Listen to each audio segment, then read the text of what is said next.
Nous savons que depuis près de 40 ans, depuis l'explosion du néolibéralisme, le monde du travail paye cash ce tournant économique.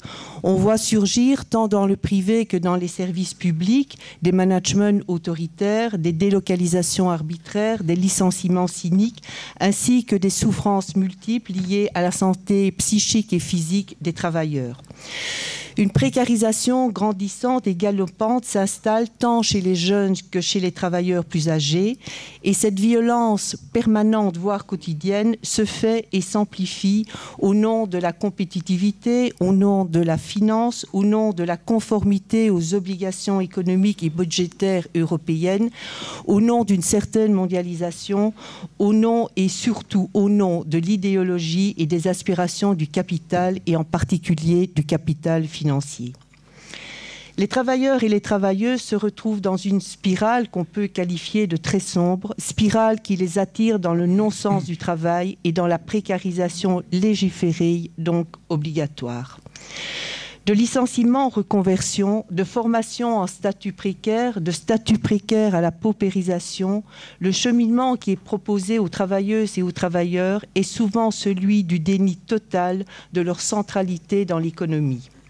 Des alternatives leur sont données comme la flexibilité, l'ubérisation, le dumping social et la restriction de leurs droits sociaux. Cette insécurité sociale est l'essence même d'une domination économique qui provoque elle-même une insécurité politique profonde. Les entreprises et les services publics sont devenus des hauts lieux où se jouent les nouvelles formes de domination.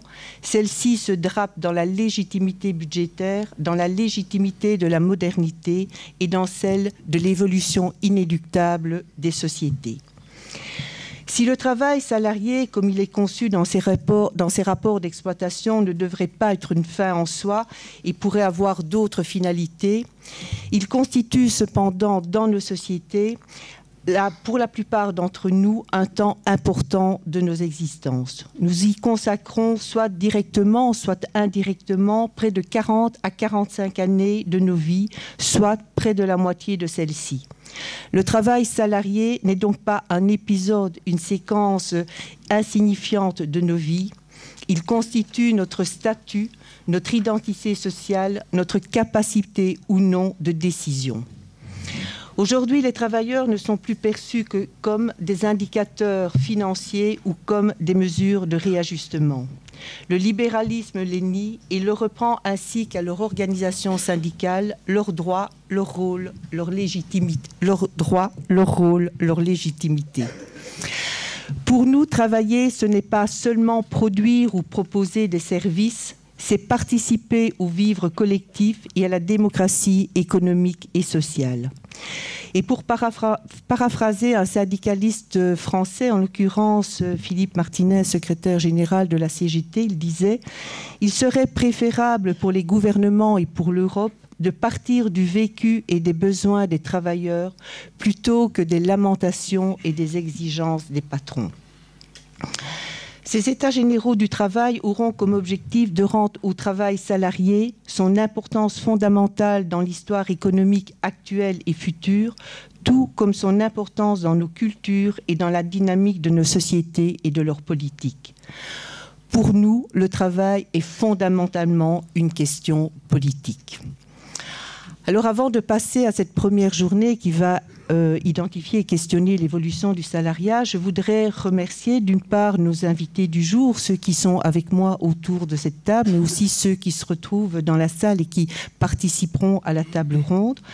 Je voudrais aussi remercier les régionales du CEPA qui proposeront des approches différenciées aux thématiques de nos 6 journées. Les différents partenaires qui soutiennent chacun à leur manière ces états généraux, à savoir le GRISEIA, la FAR, l'ULB par le biais de sa faculté des sciences du travail, le réseau wallon de lutte pour la pauvreté, RTA qui est une télévision locale ici à Namur, l'Université populaire de Bruxelles. Je voudrais également remercier l'ensemble des centrales professionnelles, à savoir la CGSP, le CEDCA, l'UBT, la MWB, la Centrale Générale et Orval, qui se sont jointes à nous pour construire cette réflexion, partager nos aspirations et mener à bien nos débats. Je voudrais remercier aussi les membres des commissions et les jeunes de l'AFGTB et évidemment l'AFGTB Wallonne qui soutient l'initiative. Cette première journée a le souhait d'interroger, de questionner l'évolution du salariat. Le salariat existe, il représente un pourcentage élevé de la population, mais on entend tant dans les médias que dans certaines études qu'il disparaît ou va bientôt disparaître. Il est vrai, on le sait, que ses droits sont systématiquement attaqués et que son statut est de plus en plus discrédité. Les CDI deviendront peut-être une denrée rare, l'ubérisation risque de se développer, les jeunes sont invités à la création de petites entreprises, les salariés sont poussés à vendre dans le cadre commercial leur force de travail et de devenir des indépendants. Le salariat libéral, celui qui demande aux travailleurs d'endosser le modèle de salarié entrepreneur et organisateur de son employabilité, de s'inscrire dans les aléas du marché et d'en accepter les risques de manière individuelle, ce salariat libéral semble être le modèle de plus en plus proposé. Mais aujourd'hui, dans le cadre de nos discussions, nous partirons du postulat que le salariat tel que nous l'entendons n'est pas en train de mourir.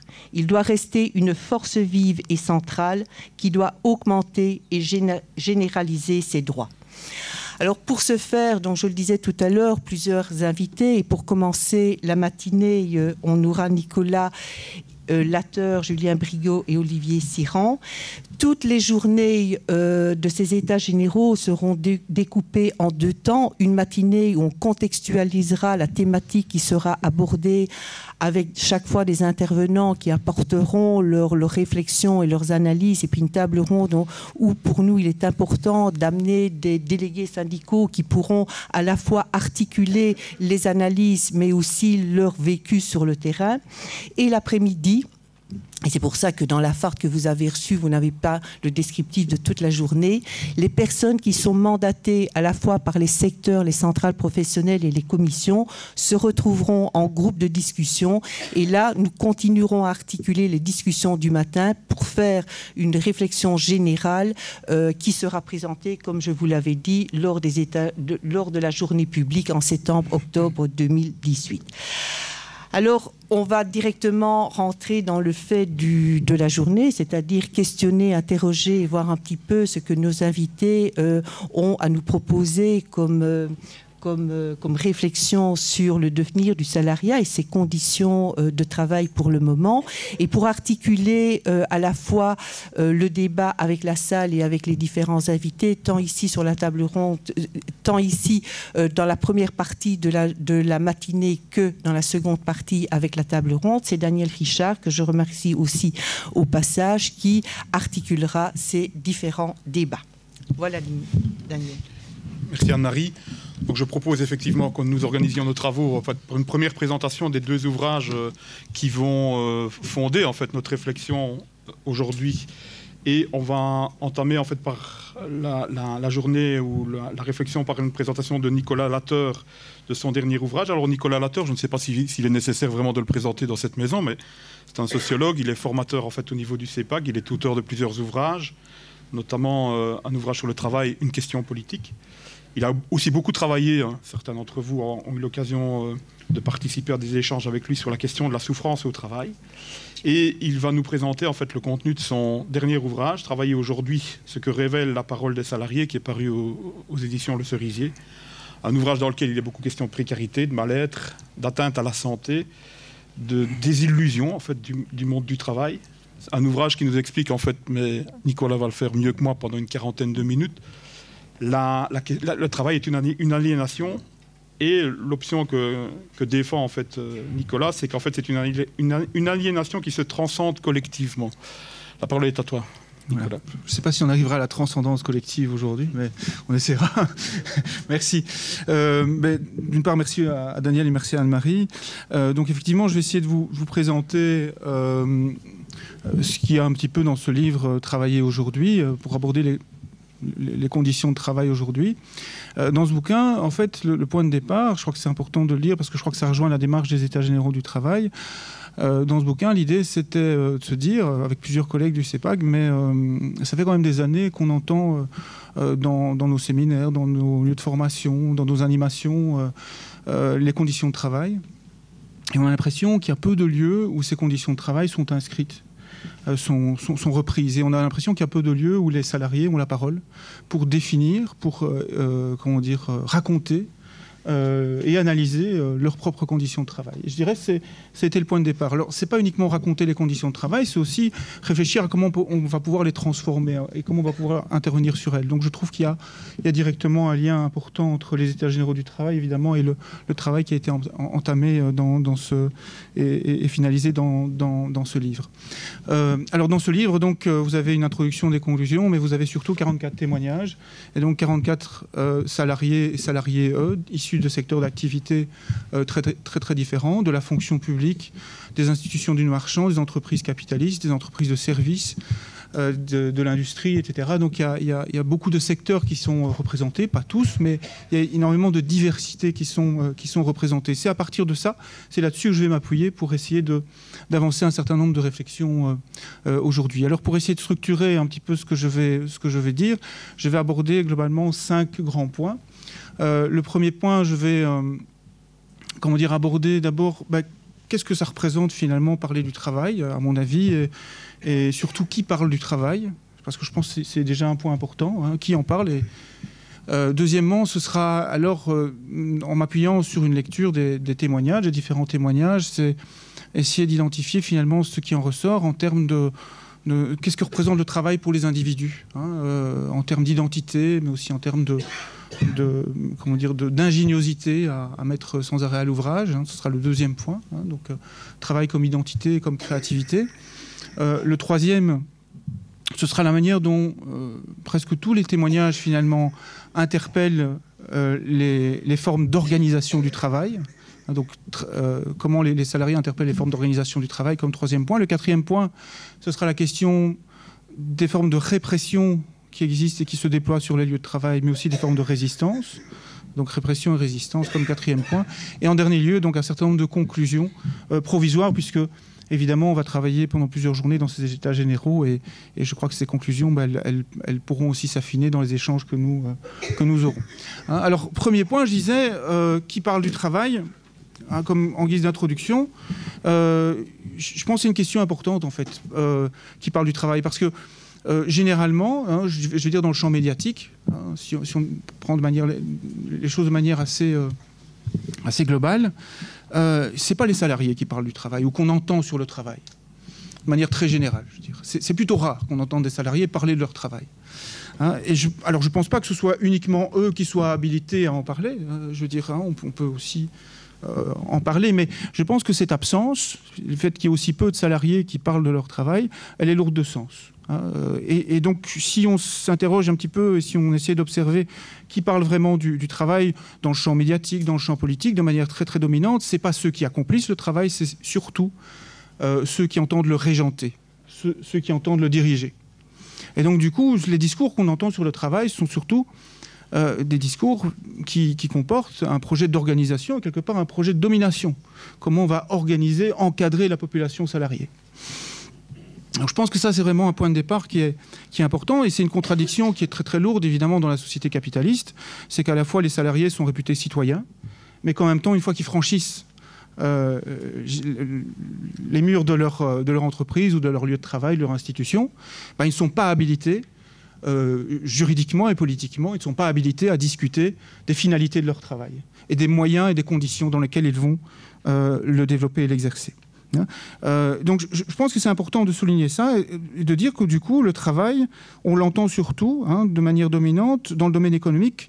Le travail dans l'idéologie dominante, c'est surtout un coût. On parle beaucoup des charges sociales, du coût du travail. Et donc dans le domaine économique, le travail est surtout défini et identifié comme un coût. Dans le domaine politique et moral, le travail, c'est surtout un impératif. impératif moral auquel tout le monde devrait se soumettre. Enfin, quand je dis tout le monde, je parle de tout le monde dans les classes populaires. Je rassure les rentiers, s'il y en a quelques-uns dans la salle. Mais je veux dire, c'est donc un impératif moral. Il faut aller travailler. Et on peut dire que les salariés sont confrontés à ce discours. C'est plus qu'un discours, c'est aussi des politiques et donc des formes de contraintes. Des formes de contraintes qu'on peut quelque part résumer par qui constituent véritablement des dogmes. Des dogmes qu'on peut résumer justement par des commandements qu'on adresse aux salariés. Des dogmes qui sont, je dirais, à l'œuvre dans les politiques européennes dites de l'emploi, hein, et qu'on peut résumer effectivement par un certain nombre de commandements qu'on adresse aux salariés. Alors c'est quoi ces commandements ? Le premier commandement, ce serait sur le marché du travail, tu te présenteras. Le deuxième commandement, ce serait des compétences, tu acquerras. Le troisième commandement, ce serait ton employabilité, tu développeras. Quatrième commandement, de la flexibilité, tu afficheras. Et dernier commandement, parce qu'il n'en faut quand même pas trop, du bonheur au travail, tu éprouveras. Hein, donc on est je pense vraiment dans des politiques qui ont acquis, qui s'appuient sur un certain nombre de dogmes et qui déploient finalement à la population salariée ces types de commandements. Alors ces commandements, je dirais, ici qui résument un peu les politiques à l'œuvre, à mon sens, elles transforment la question du travail. Elle transforme la question du travail. La question du travail, comme Anne-Marie le disait tout à l'heure, c'est une question politique. C'est qui travaille pour qui le contrôle, qui le décide. Et du coup, avec ces commandements, la question du travail, ça devient une question de responsabilité individuelle et ça devient une question d'adaptation personnelle. Comment est-ce qu'on va s'adapter à des conditions ? Comment les salariés vont s'adapter à des conditions définies par d'autres. Je me souviens d'une intervention d'un directeur d'une société d'intérim il y a quelques années qui disait « La question d'aujourd'hui, ce n'est pas le changement. La question centrale d'aujourd'hui, c'est l'adaptation au changement. » Et donc je pense que ça résumait bien le projet qui était à l'œuvre, qui est que la question centrale du travail aujourd'hui, c'est pas que les salariés interviennent justement sur leur travail, c'est surtout qu'ils s'y adaptent. Et que ce soit des conditions donc, qui ne soient pas définies par eux, mais qui soient définies par, on va dire, de manière générale, des gouvernements, donc des institutions politiques, mais aussi par la classe capitaliste et par ces fédérations, par ces groupes organisés. Alors, justement, je pense que ce discours sur le travail, ces politiques qui l'encadrent, ces commandements qui tentent, je dirais, de coller à la peau des salariés, elles produisent énormément d'invisibilité. Elles produisent énormément d'invisibilité sur le travail, sur les conditions de travail et sur les salariés. D'où l'idée finalement de s'appuyer sur une autre démarche, c'est-à-dire s'appuyer sur la parole des salariés et s'appuyer sur une analyse, ce qu'on va essayer de faire ici, je dirais de manière plus générale aussi dans les états généraux, de s'appuyer sur la parole des salariés, mais aussi sur une analyse qui se concentre sur le travail, mais aussi les rapports sociaux qui le définissent. Pourquoi est-ce que le travail est comme ça et pourquoi il se développe dans de telles conditions. Alors, l'interprétation que je vais vous donner ici des témoignages pourrait faire penser que finalement j'étais entendre les témoignages les plus trash, les plus hard, mais finalement, pour moi, il révèle autre chose à travers la généralité de ce qu'on peut entendre sur les conditions de travail. C'est qu'il révèle cruellement la banalité, quelque part, de la dégradation des conditions de travail. Donc, mon premier point, c'est donc d'interroger qui parle du travail et qu'est-ce qu'on fait du travail et comment est-ce qu'il y a cette invisibilité qui est produite sur les conditions de travail aujourd'hui. Mon deuxième point, c'est donc d'essayer d'interpréter tous ces témoignages et d'abord d'insister sur le fait que le travail, c'est une source d'identité. Chez presque tous les individus rencontrés et au-delà, c'est que même si le travail est source de pénibilité, d'insécurité, de précarité, sous certaines formes, même s'il est peu intéressant, parfois il est intéressant, mais parfois il est aussi quelque part très, très avilissant, très, très aliénant, le travail reste toujours un facteur d'intégration, tout à fait déterminant. Et d'ailleurs, on peut voir à quel point il est facteur d'intégration dans le témoignage de personnes qui sont privées de travail ou qui sont licenciées, et de voir comment le monde s'effondre quand on est justement licencié de son travail. Ça, c'est un premier point important dans cette analyse des témoignages, c'est la centralité du travail comme constitutif de l'identité personnelle. Un autre élément qui est central, c'est quelque part l'ingéniosité permanente dont font preuve les salariés pour redéfinir leur travail. Alors c'est quoi? C'est des personnes qu'on met dans des conditions éventuellement difficiles pour accomplir leur travail et qui vont mobiliser des moyens eux-mêmes pour le faire. Je pense, et d'ailleurs ça casse certains stéréotypes, je pense à des ouvriers communaux qui achètent des outils, qui amènent leurs propres outils pour par exemple réparer des installations électriques dans des logements sociaux parce qu'ils ne supportent pas que les installations électriques soient pas réparées et que les habitants soient avec des installations défaillantes. Redéfinir, comme je le disais, les finalités du travail, c'est des ouvrières de titre service qui disent que clairement elles ne font pas que du nettoyage, qu'elles sont aussi un petit peu les psys des gens et que ça rencontre vraiment à la fois une demande des personnes qu'elles rencontrent à domicile, mais qu'en même temps c'est une source de valorisation personnelle aussi de leur travail. Donc on voit des salariés qui redéfinissent les finalités de leur travail, mais on voit aussi que dans cette redéfinition du travail, il y a des questions d'engagement éthique et d'engagement politique qui apparaissent. Juste ici, Oscar, qui est ingénieur agroalimentaire, donc il travaille dans une entreprise de conservateurs alimentaires et qui dit clairement, au niveau environnement, j'ai dû moi-même mettre des choses en place pour traiter certains déchets qui étaient largués un peu comme ça n'importe où, parce que j'ai une conscience écologique. Et c'est d'ailleurs un gros problème pour Oscar d'avoir une conscience dans cette entreprise, parce que, je veux dire, on lui demande de faire quoi? En plus, il y a plein de déchets qui sont largués comme ça et il doit s'en occuper. On lui demande de faire de la recherche pour remplacer des conservateurs alimentaires qui sont construits à partir de procédés chimiques. Hein, et on lui demande donc de passer de procédés chimiques à des procédés naturels. Pourquoi? Parce que quand vous avez des conservateurs qui sont produits via des procédés naturels, on n'est plus obligé de l'indiquer sur l'emballage. Mais l'effet du conservateur est exactement le même puisque ce sont les mêmes molécules. Hein, et donc on fait ça par exemple avec les jambons, les fameux jambons nitrités, etc. On essaye de produire ces conservateurs via des procédés naturels, comme ça on n'indique plus sur l'emballage qu'il y a ce type de produit. Alors qu'est-ce qu'il dit Oscar de ça? Il dit tu bosses 8 heures par jour, tu as envie de bosser dans quelque chose qui fasse avancer la société. Alors te dire que tu bosses dans la recherche qui trompe le consommateur, c'est un peu dommage.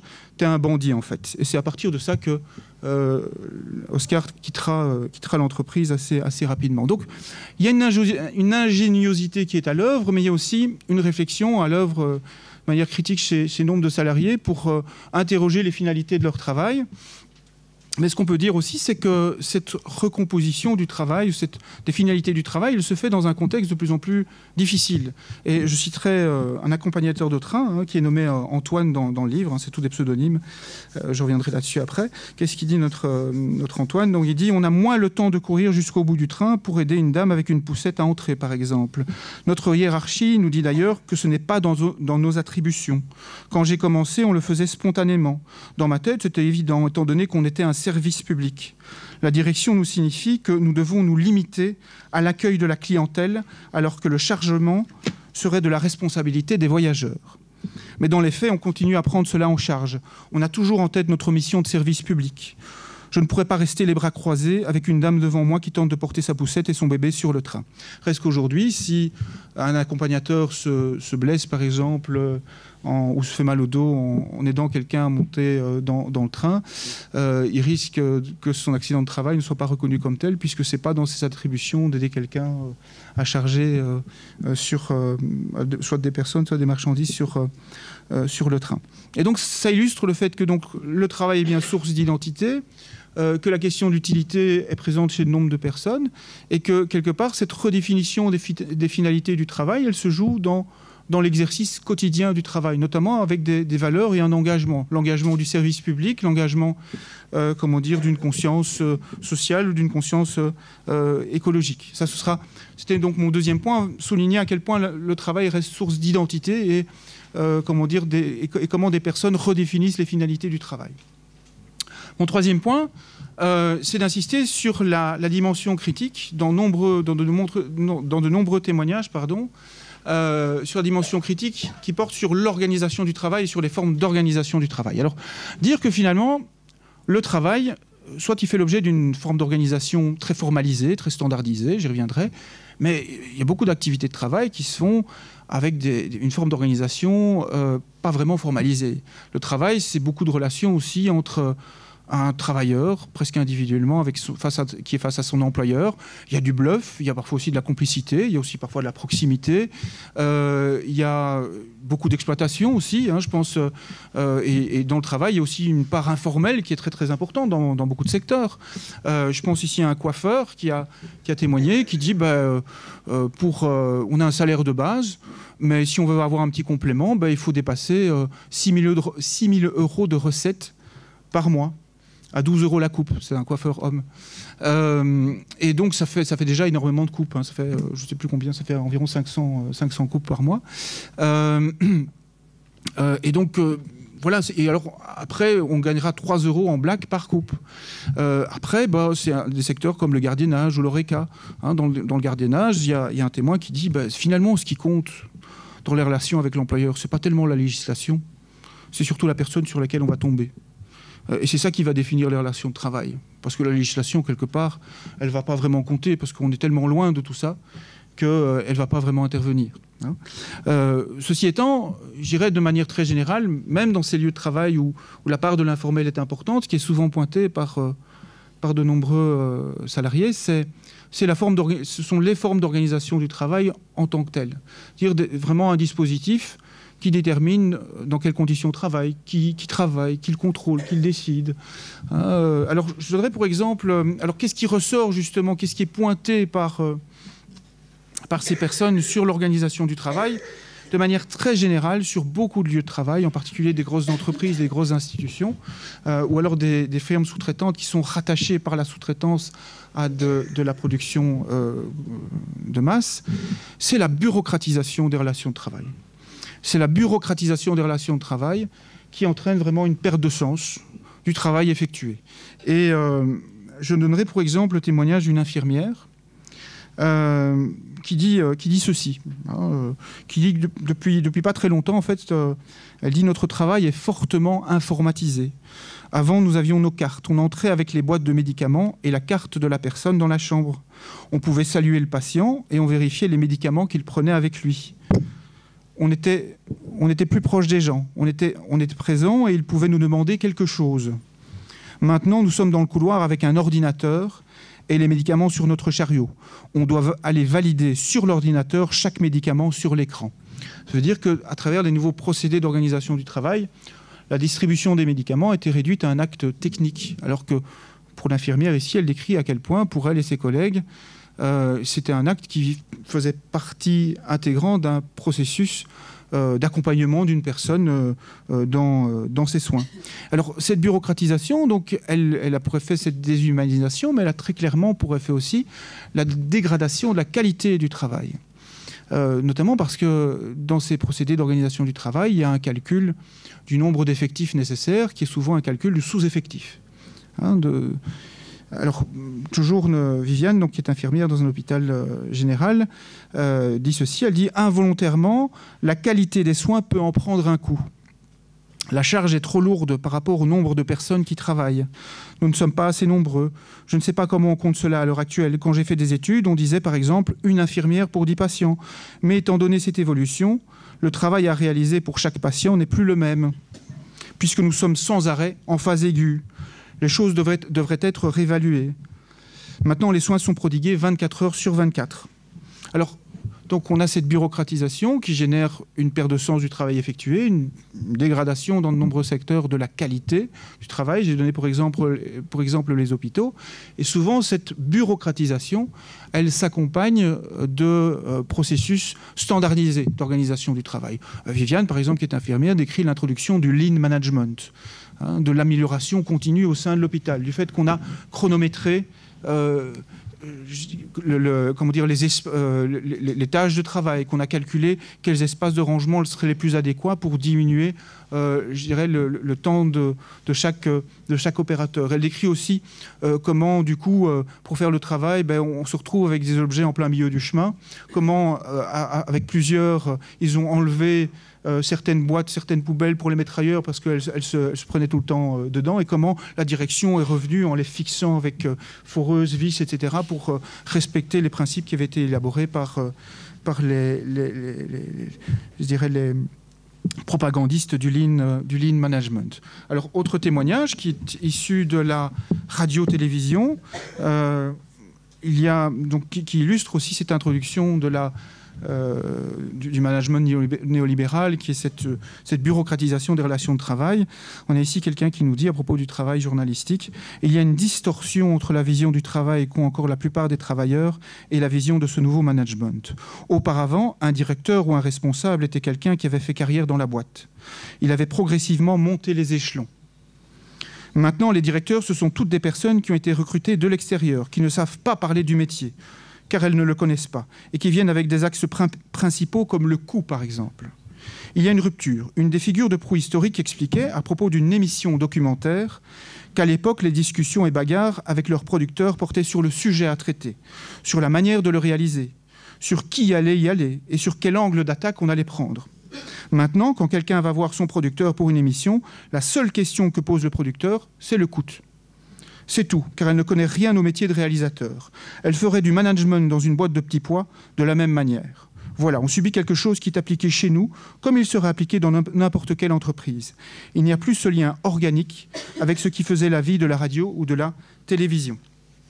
Alors, autre témoignage qui illustre ça aussi dans un autre univers. J'ai pris justement différents univers pour montrer une généralisation de ces pratiques de bureaucratisation. C'est un chercheur en physique qui dit que pour accéder, quand on est chercheur et qu'on veut accéder à un poste définitif, en tout cas à durée indéterminée à l'université, il y a toute une série de conditions à remplir, notamment autour des publications à remettre. Et il dit ceci, il dit: tu as une énorme pression à la publication, car pour pouvoir prétendre à un poste définitif, on va essentiellement juger de ton curriculum scientifique. Ce dernier est établi avec des indices quasi boursiers. On regarde le nombre de publications que tu as et le nombre des revues dans lesquelles tu publies. Chacune a un score. Sur cette base, on va calculer un indice. Les commissions de nomination accordent hélas énormément d'importance à cela. Elles vont regarder l'impact factor, terme anglo-saxon ayant une certaine importance. Donc les facteurs d'impact de tes articles, et cela primera pour ta nomination. Tu dois donc produire énormément, mais rien n'est cependant garanti. Et ce chercheur décrit comment aussi la qualité du travail est redéfinie. Puisqu'il s'agit d'avoir le facteur d'impact le plus important, des chercheurs qui autrefois étaient dans des pratiques collaboratives sont de plus en plus en compétition. C'est-à-dire qu'ils vont devoir démontrer que c'est eux et leur équipe qui ont développé tel type de recherche, et que les équipes qui font les mêmes recherches quelque part sont moins performantes qu'eux. Et donc, au lieu de communiquer sur leurs résultats, sur leurs erreurs également, ils vont plutôt consacrer des sommes colossales pour avancer plus vite que des personnes qui travaillent sur les mêmes questions. Donc, premier gros point qui est visé par les témoins sur les formes d'organisation du travail, c'est la bureaucratisation des relations de travail. Deuxième grand point qui est également pointé, c'est la question de l'évaluation. Alors l'évaluation, elle fait partie intégrante donc justement d'énormément de formes de management. Je dirais qu'elle constitue quelque part un espace où beaucoup de salariés sont justement, par cette évaluation, éloignés de toute forme de représentation collective. Ils sont dans un espace où se construit un arbitraire. C'est l'arbitraire de leur employeur, éventuellement, qui est possible, qui n'est pas généralisé, mais qui est possible. C'est aussi éventuellement l'arbitraire des procédures. En tout cas, ça génère souvent une déstructuration des collectifs de travail, puisque dans ces évaluations, ce n'est pas rare qu'on attende des salariés de nouvelles compétences. Des compétences comme, par exemple, celle de dénoncer ses collègues, ou des compétences qui seraient plutôt liées au fait de s'adapter à une évaluation strictement quantitative de son travail. Pour ça, je vais vous citer le témoignage de Nathalie, qui est employée dans un call center qui travaille pour une société bien connue qui vend des services téléphoniques, de l'Internet, de la télévision et tout ça. Elle dit ceci: on devait très vite prendre connaissance d'une situation pas toujours évidente et téléphoner aux clients. Tout cela devait aller très vite parce qu'on ne pouvait pas avoir de temps mort. Tout était calculé. Nos écrans indiquaient le temps passé en appel et le temps passé en pause. Le nombre de fois que l'ordinateur pensait qu'on ne faisait rien alors qu'on était sur un écran et qu'on essayait de comprendre la situation pour pouvoir l'expliquer après. Et quand on prenait trop de temps, on avait un rappel en rouge sur notre écran. Pour les évaluations, on était appelé dans un bureau à part avec notre responsable et le grand chef du service, ceux qu'ils appelaient le team leader et le manager process. On nous demandait pourquoi là, cela n'avait pas été et comment on allait faire pour s'améliorer. Quand ils disaient « cela n'a pas été », cela voulait tout simplement dire qu'il n'y avait pas eu assez de dossiers traités. Ces évaluations, on ne savait pas quand elles auraient lieu. C'était surprise, jamais à date fixe. Les conversations téléphoniques étaient enregistrées à n'importe quel moment. Des collègues se sont vus reprocher des choses sur base des enregistrements. On nous demandait aussi d'évaluer des collègues. On venait nous trouver en disant « Qu'est-ce que tu penses de sa manière de travailler ou de son comportement ?» C'était lors des entretiens d'évaluation. Cela devait rester anonyme, mais cela ne l'était pas. On demandait ce que l'on pensait d'une personne. Peu de temps après, cette personne-là donc passait aussi son entretien d'évaluation et elle sortait en allant trouver sa collègue pour lui dire que c'était vraiment pas sympa d'avoir raconté des choses sur elle.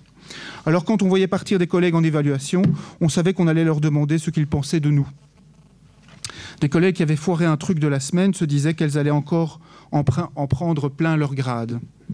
Donc l'évaluation, de même que la bureaucratisation est pointée dans les formes d'organisation du travail, ce qui est également pointé, c'est les formes de réorganisation et restructuration permanentes, c'est-à-dire des dispositifs qui traitent les salariés ou les fonctionnaires comme de perpétuels inadaptés. Ou, je dirais, entre guillemets, mieux encore, des dispositifs où on fait des travailleurs, des salariés, les propagandistes du changement. On a ici Anne-Marie qui est fonctionnaire dans une administration publique qui décrit finalement l'introduction de ce type de procédure, de ce type d'organisation au sein de l'administration publique. Elle décrit donc le fait que la première chose qu'a fait le nouvel administrateur quand il est arrivé, c'est créer un grand show à l'américaine et finalement demander aux fonctionnaires d'être spectateurs de ce show où on allait leur dire sans arrêt qu'ils devaient se motiver, qu'ils avaient peut-être bien travaillé avant, mais qu'ils allaient devoir vraiment beaucoup mieux travailler à l'avenir. Et que le maître mot de tout, c'était la motivation. Et du coup, ils ont introduit au sein de cette administration un plan qui s'appelle Happy. Et ce plan Happy, s'est accompagné de la mise en place d'ambassadeurs du changement. Et alors, qu'est-ce que dit Anne-Marie justement de ces ambassadeurs du changement? Elle dit « Les organisations syndicales étaient complètement mises à l'écart de ce processus. On demandait à ces ambassadeurs de vendre le changement. On leur faisait croire qu'on prendrait en compte leurs avis, mais le véritable objectif était d'instaurer les nouvelles méthodes de management, quoi qu'ils en pensent. Cela permettait aussi à la direction de recueillir toute une série d'informations, puisqu'il y avait des formes de délation qui étaient pratiquées dans ces groupes. C'était très malsain. Comme ambassadeurs du changement, ils participaient à des ateliers de discussion. Ils y abordaient des questions qui sont normalement négociées avec les organisations syndicales. Conditions de travail, organisation du travail, rémunération, etc. La délégation était complètement court-circuitée. Comme syndicaliste, ce n'était pas facile de pouvoir mobiliser le personnel. Avec ces nouvelles pratiques, nous étions en train de voir que la direction y arrivait à mobiliser le personnel. Donc, ce qui est pointé sur les formes d'organisation du travail, c'est cette bureaucratisation, ces formes d'évaluation, cette forme de réorganisation, restructuration permanente. C'est aussi la flexibilité qui est permanente et qui est fortement exigée chez de nombreux salariés. Alors ici, je prendrai l'exemple d'un salarié qui travaille dans le gardiennage et qui parle ici de ses horaires de travail. Et qui dit, si vous disiez donc à votre patron, si vous lui disiez oui pour travailler en boîte de nuit, il fallait aussi accepter les autres choses qu'il demandait. Si en sortant de la boîte de nuit, je lui disais au patron que j'étais fatigué, j'étais sûr qu'il ne me rappellerait pas la semaine suivante pour être sorteur. Si on refusait ce qu'il nous proposait, le lendemain, on se retrouvait à être maître chien sur un parking de 14 mètres carrés pendant 12 heures où il faisait moins 8 degrés. Il y a toujours la pression de se dire que si l'on refuse, le meilleur, on ne l'aura plus. Quand j'ai commencé dans cette société, je faisais style 6-14 dans l'usine, donc 6h, 14h. Puis j'enchaînais avec un concert de 18h à 23h.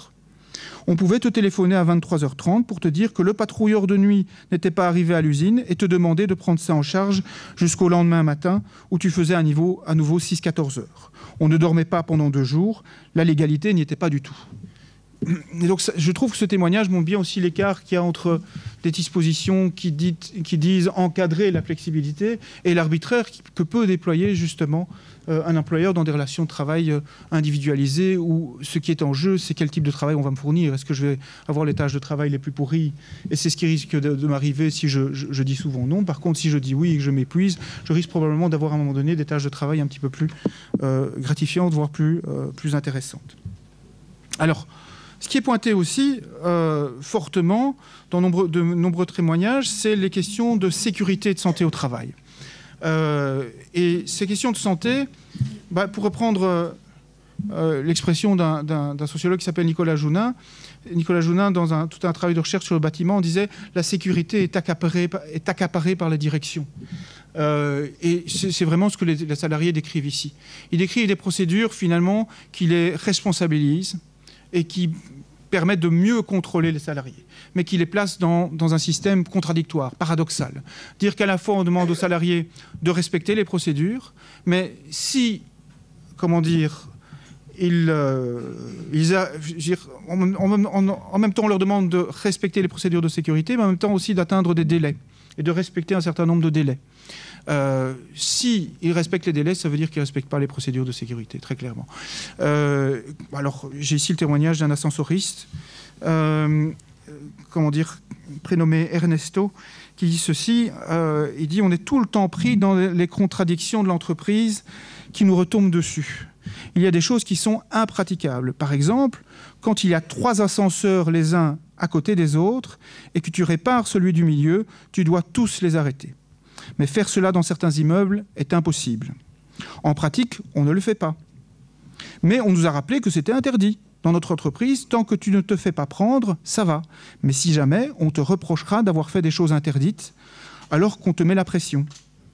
Ce sont des règles mises en œuvre par l'entreprise pour qu'elle puisse se dédouaner. » Alors, autre élément qui est pointé sur la sécurité, c'est qu'il y a énormément de légèreté dans la sécurité d'entreprises qui sont réputées être des environnements dangereux. Par exemple, des entreprises Céveso. J'ai ici le témoignage d'un informaticien qui est sous-traitant, donc qui travaille dans une entreprise d'armement où on produit de la poudre, des obus, ce genre de trucs. Et lui, il est chargé de la maintenance du système informatique, donc de maintenance du système Windows, enfin, tous ces trucs-là. Et il rencontre des situations assez alarmantes. Il écrit, par exemple, l'absence ou le manque de formation des travailleurs intérimaires qu'on engage. Il dit, on a par exemple engagé, pour satisfaire une commande de 2000 obus, un certain nombre d'intérimaires. Et qu'est-ce qu'il raconte? Il dit, on va chercher des intérimaires qui n'ont pas de formation. On prend le tout venant. De ce que j'ai entendu, qu'est-ce qui s'est produit donc, c'est qu'il y a un gars, un jour, qui a donné un coup de marteau dans un obus pour le faire avancer dans sa gaine. Pour le mettre dans son emballage, il aurait donné un coup de maillet et enfoncé le percuteur. Il y a eu de la fumée, on a évacué, puis cet obus a sauté et a déclenché l'explosion en cascade des autres. Alors, donc cet informaticien dit, c'est pas la seule chose alarmante, c'est que je fais le travail que j'effectue comme informaticien, je le fais juste à côté d'un local où on radiographie des obus après qu'ils aient explosé. Mais cette personne s'inquiète de l'étanchéité des parois, puisqu'il craint d'être contaminé par des rayonnements ionisants, vu que les parois ne seraient pas étanches à chaque fois qu'on radiographie un obus. Alors qu'est-ce qu'il dit?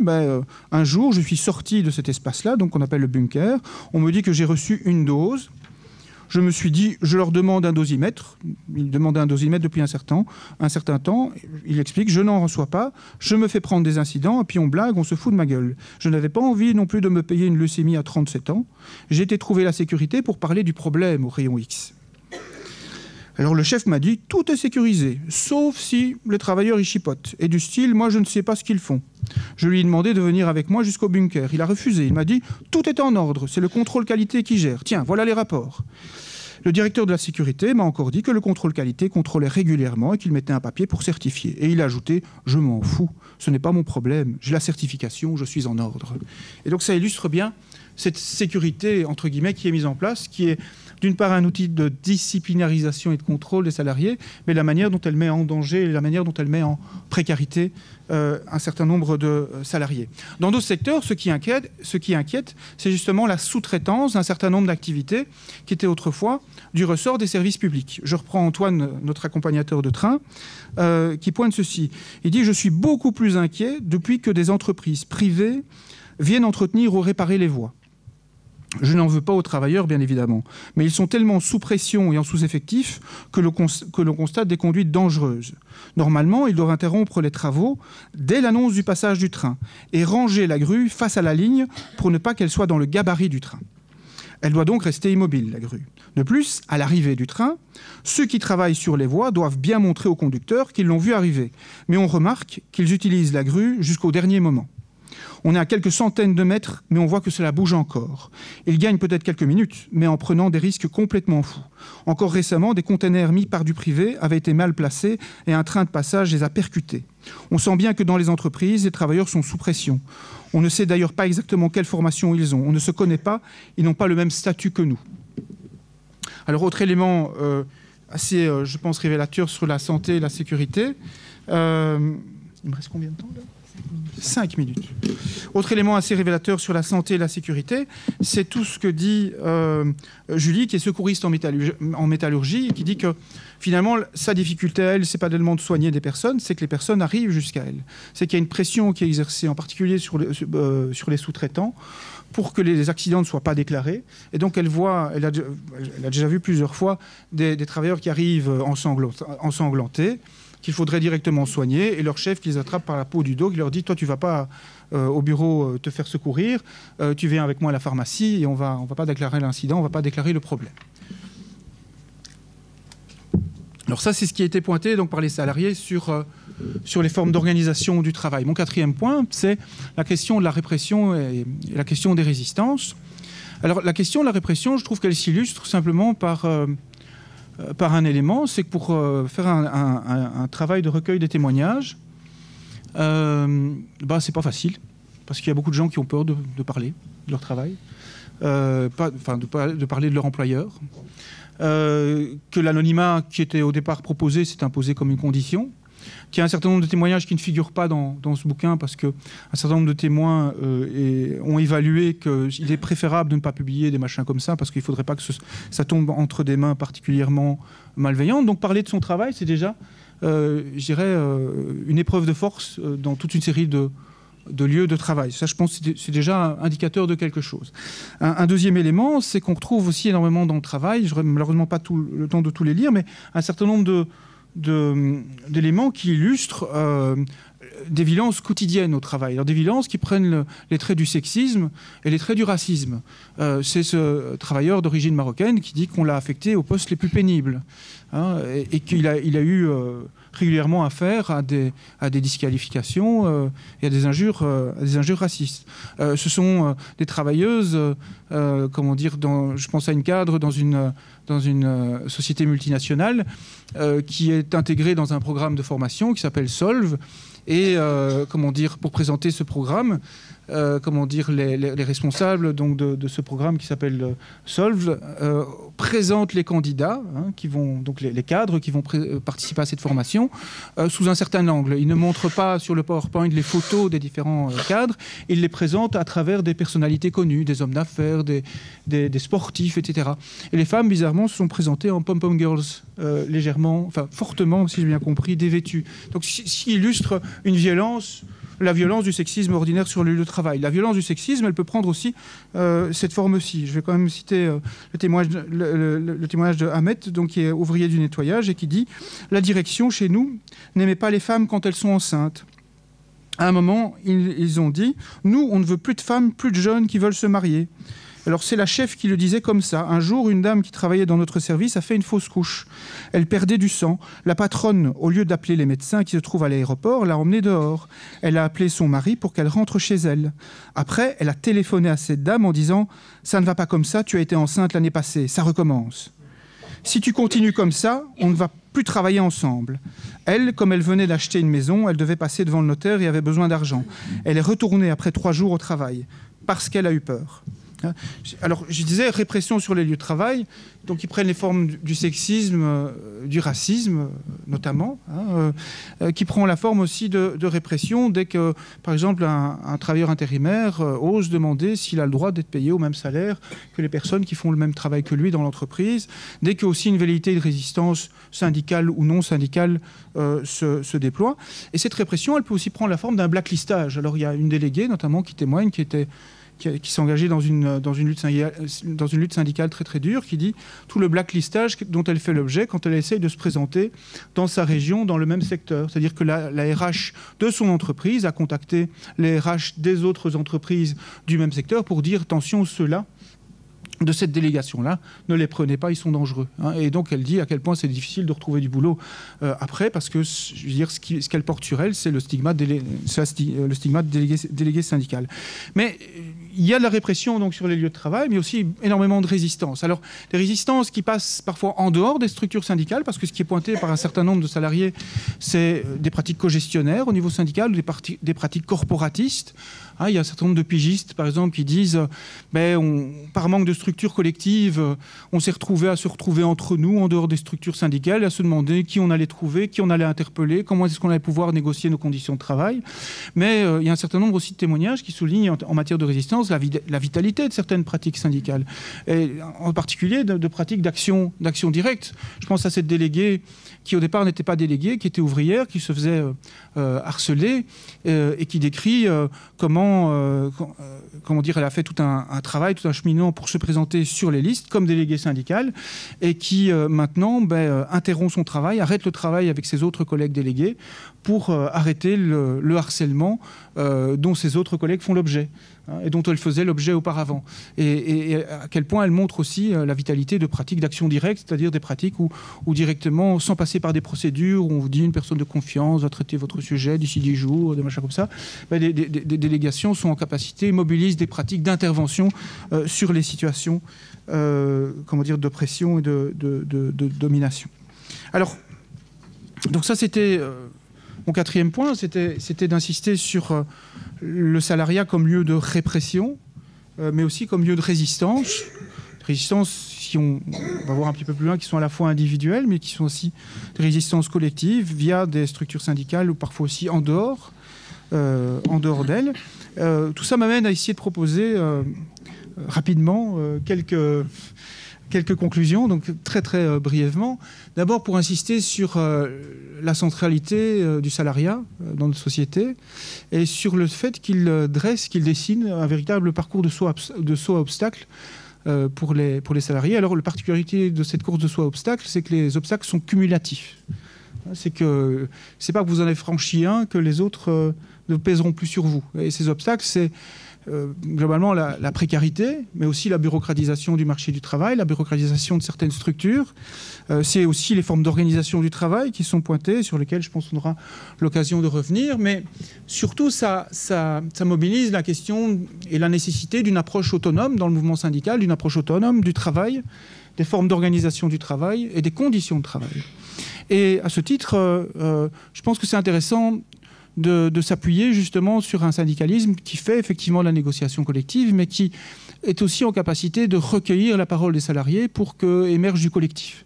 Donc je pense que ça, c'est un élément tout à fait important et déterminant dans l'existence des délégations et dans le travail syndical, c'est de s'appuyer justement sur cette parole des salariés pour faire du collectif et pour faire émerger du collectif, en particulier aujourd'hui avec des méthodes de management qui essayent d'éloigner les salariés, de leurs représentants. Et tout dernier point, c'est d'insister aussi justement sur le fait que je pense que dans ces états généraux du travail, on veut aussi penser la question de l'émancipation, c'est-à-dire comment sortir de la dégradation des conditions de travail, de ces formes d'organisation du travail qui pénibilisent et individualisent le travail. Et donc, c'est justement insister sur la centralité de questionner le travail, le salariat, à l'heure justement où il y a toute une série de projets d'émancipation, enfin qu'on appelle les projets d'émancipation, que je n'appellerai pas comme ça personnellement, qui glorifient l'économie collaborative, qui encensent la liberté individuelle, mais qui surtout glorifient la précarité. Et donc je pense que c'est d'autant plus déterminant et important aujourd'hui de d'aborder le travail, les conditions de travail, les formes d'organisation du travail et cette analyse du salariat qu'un certain nombre d'acteurs essayent de recomposer le salariat et de glorifier, d'idéaliser la figure du salarié précaire. Voilà. Merci Nicolas.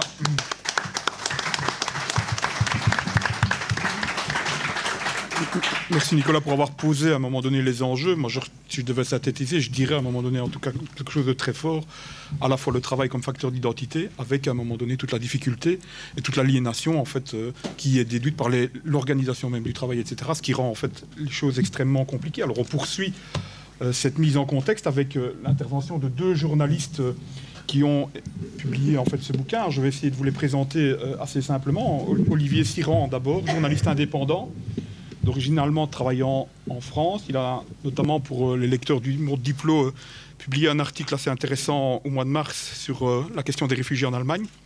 C'est aussi un traducteur. Il a collaboré à une série de supports généralement considérés comme progressistes, ce qui, en étant indépendant, à mon avis, est déjà un indicateur de précarité.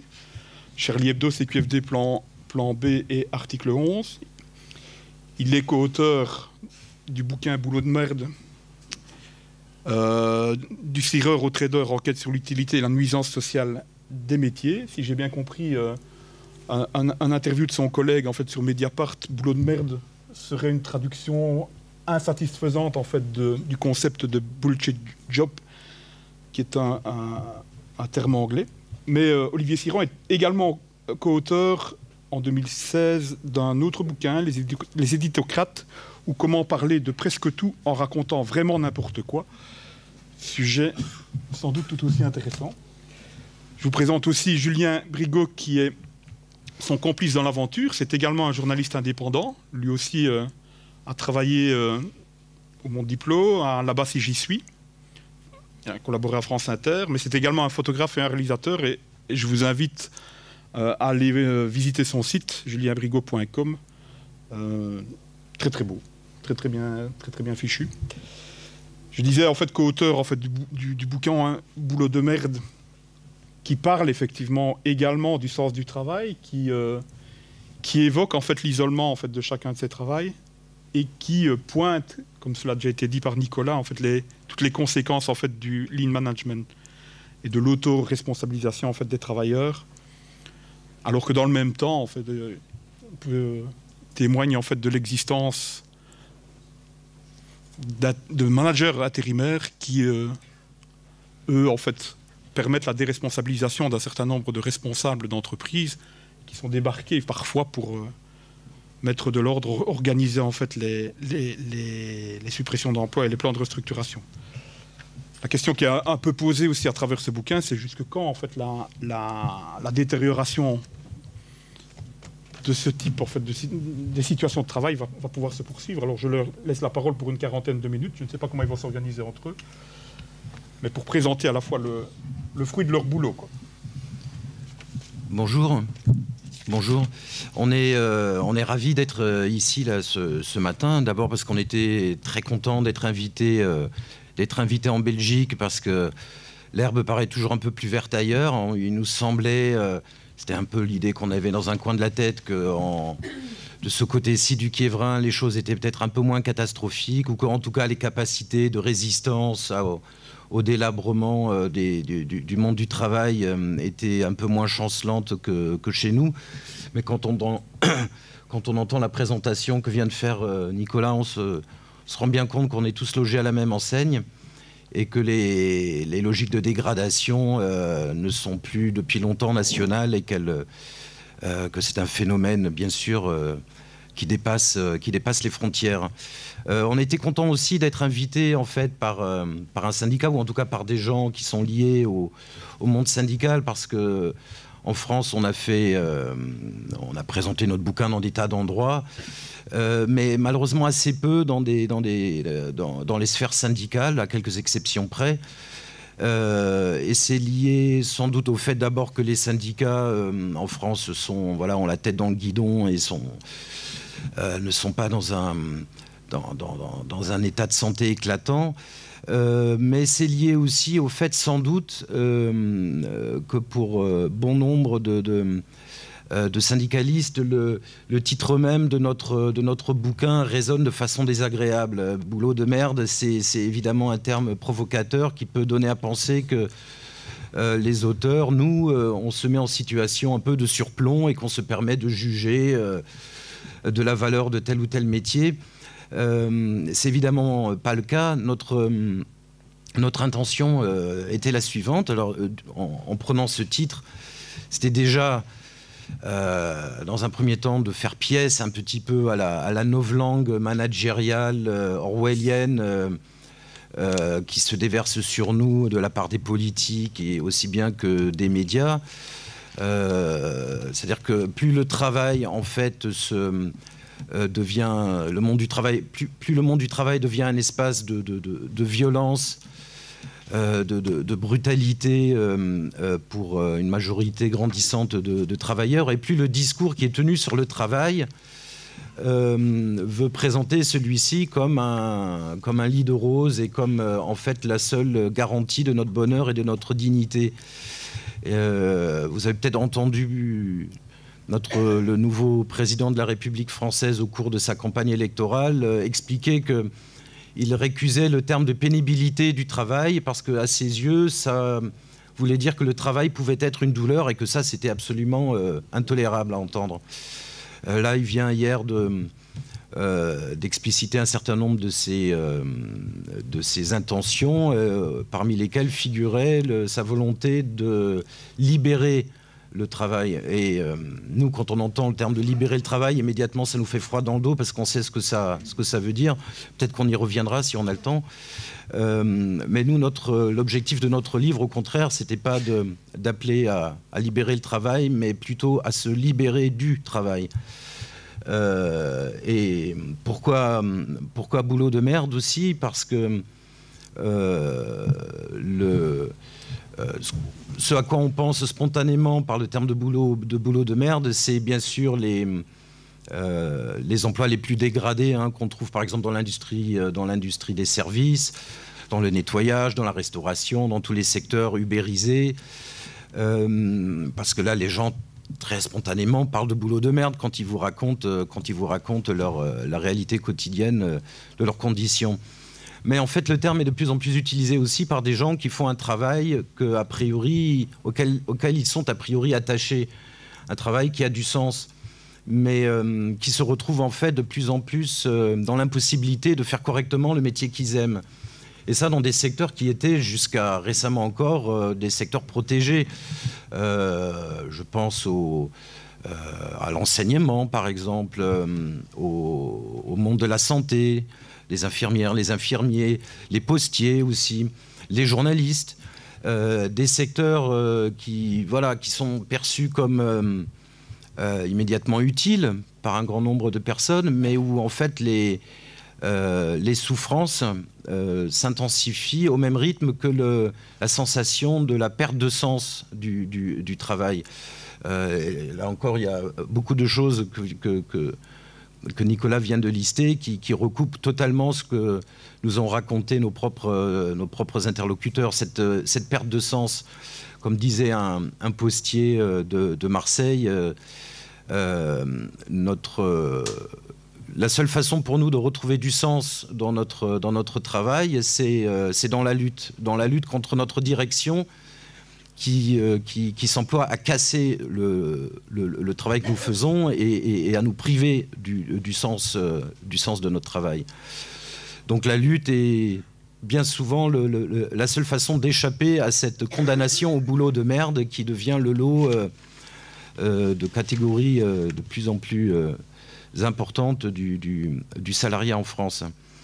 Boulot de merde aussi parce que nous nous sommes permis d'utiliser ce terme dans la mesure où, dans le monde de la presse aussi, ce que nous appelons la merdification la condition de travail est un phénomène quotidien qui nous pose problème, en particulier dans cette forme de journalisme à laquelle nous sommes attachés, qui est le journalisme social, le journalisme qui consiste à s'intéresser non pas à quelques faits d'actualité éphémères, mais aux phénomènes plus profonds qui touche le monde du travail, justement, qui touche la réalité vécue par les travailleurs, la réalité vécue aussi par les chômeurs. Et ce journalisme social tend à disparaître du paysage médiatique. Les exemples ne manquent pas. En tout cas, nous qui sommes journalistes depuis déjà de longues années, dans mon cas depuis encore plus longtemps que Julien, en fait, il reste extraordinairement peu de place dans les médias, en tout cas dans les médias susceptibles de vous apporter une rémunération, aussi faible soit-elle, parce que par ailleurs, des espaces existent pour travailler gratuitement. Mais comme il faut bien gagner sa croûte, on essaye aussi de vendre un petit peu ce que nous savons faire, et ça devient de plus en plus difficile. Ça devient difficile à la fois parce que les statuts se dégradent, il y a de plus en plus de pigistes, de plus en plus de journalistes précaires, de plus en plus de journalistes qui se retrouvent acculés à devoir choisir ce fardeau des temps modernes qu'est l'auto-entrepreneuriat. Auto-entrepreneuriat qui touche quand même aujourd'hui plus d'1 million de personnes en France. Hein. Vous avez, ce sont plus seulement des artisans qui sont auto-entrepreneurs ou les livreurs à vélo de Nano Fromage. Ce sont aussi des enseignants et donc aussi, dans certains cas, des journalistes. Et il y a cette réalité-là qui se double d'une réalité qui touche au contenu même du travail réalisé par les journalistes et qui donc organise un découplage qui nous paraît assez schizophrénique entre le monde réel et l'image que les médias en donnent, notamment à l'occasion des mobilisations sociales pendant les manifestations qui ont eu lieu en France au printemps dernier contre le projet de loi de travail. Peut-être que vous vous en êtes rendu compte, la façon dont les télévisions, les radios, bien souvent aussi la presse écrite rendaient compte de ces mobilisations était... on avait l'impression qu'ils nous parlaient d'une autre planète. C'était... c'est-à-dire qu'aussi bien la répression policière qui s'exerçait contre les manifestants et qui rend d'ailleurs aujourd'hui les possibilités de mobilisation de plus en plus difficiles parce que tout simplement les gens ont peur de manifester. Cette répression policière était totalement dans l'angle mort du traitement médiatique. Mais le contenu même de la loi a été très peu expliqué. C'est là où on retrouvait toujours ces éléments de langage orwellien qui présentent plus de servilité comme plus de liberté, la destruction des protections comme un progrès permettant d'affranchir les employeurs de leur peur d'embaucher. Voilà, c'est le genre d'expression qu'on entendait à profusion à l'époque. Et donc, dans ce contexte-là, nous, on s'est permis de dire, nous, en tant que journalistes, on fait aussi un boulot de merde. Voilà. Et donc, avec nos interlocuteurs, on pouvait assez vite les mettre à l'aise en leur disant, voilà, on est dans le même bateau. Hein. On vous parle pas en surplomb, on partage les mêmes réalités. Julien est au RSA, moi-même je suis au chômage. On est allocataires de minima sociaux, alors que nous sommes par ailleurs journalistes qui travaillons quotidiennement. Donc voilà, c'est aussi ça la réalité du journalisme aujourd'hui en France. Enfin, la troisième raison pour laquelle nous avons choisi ce titre, qui sonne de façon désagréable aux oreilles de beaucoup, et on le comprend bien, c'est que excusez-moi, j'ai perdu le... Voilà. C'est que nous avons aussi voulu introduire la notion de l'utilité sociale, de l'utilité des métiers dans notre problématique, parce que, d'une certaine façon, bien sûr qu'il faut toujours renouveler le diagnostic, c'est ce que nous avons voulu faire aussi, hein, de l'incroyable état de violence sociale qui règne aujourd'hui dans le monde du travail. Mais on ne peut pas non plus se contenter d'être tout le temps en réaction, dos au mur, face à ces assauts qui nous laissent dans un état de sidération et de vulnérabilité grandissant. Il s'agit aussi parfois de reconquérir un petit peu la liberté, non pas celle des employeurs, mais celle des travailleurs. Et ça passe aussi par la nécessité de se poser la question, qu'est-ce qui est utile au fond? De quoi avons-nous besoin dans la société où nous souhaitons vivre? Alors, bien sûr, il y a un certain nombre de boulots de type call center, certains boulots de l'industrie des services qui sont à l'évidence, dont on pourrait à l'évidence se passer, mais il y en a aussi d'autres dont on pourrait se passer encore plus facilement et auxquels on pense peut-être moins. C'est celui, par exemple, de publicitaire ou de conseiller en défiscalisation, un certain nombre de métiers qui sont très valorisés de par leur image, et en tout cas de par leur rémunération, et qui sont pourtant des boulots dont la société pourrait faire l'économie sans dommage, et qui sont même bien souvent des boulots qui nuisent à la société plus qu'elles ne la servent. Et on en veut pour preuve une étude qui a été publiée il y a quelques années en Grande-Bretagne par la New Economic Foundation, une étude dont les trois auteurs, trois scientifiques, ont essayé de mesurer l'utilité sociale d'un certain nombre de métiers.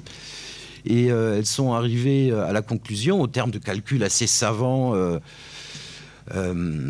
et dont la précision peut paraître parfois un peu loufoque, mais elles sont arrivées à la conclusion, par exemple, que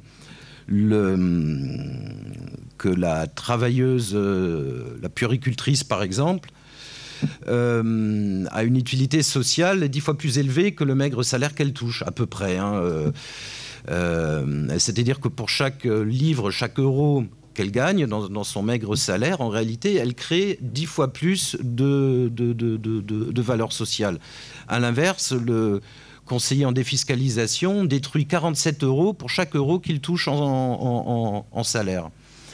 Il y a d'autres exemples qui en fait établissent cette même corrélation inversée, c'est-à-dire que plus le boulot que vous faites est utile, et plus il est déconsidéré socialement, moins il est bien rémunéré, plus les conditions dans lesquelles vous effectuez ce travail sont dégradées, insupportables. Alors qu'en revanche, les boulots les plus néfastes, bien souvent, sont ceux qui sont aussi les plus confortables en termes de considération et en termes de rémunération.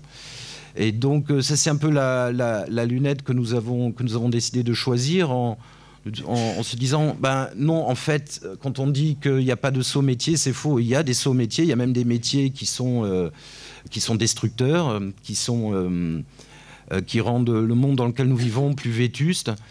Et à l'inverse, il y a quantité de boulots qui mériteraient d'être valorisés, d'être traités au niveau de l'utilité qu'ils apportent à la collectivité.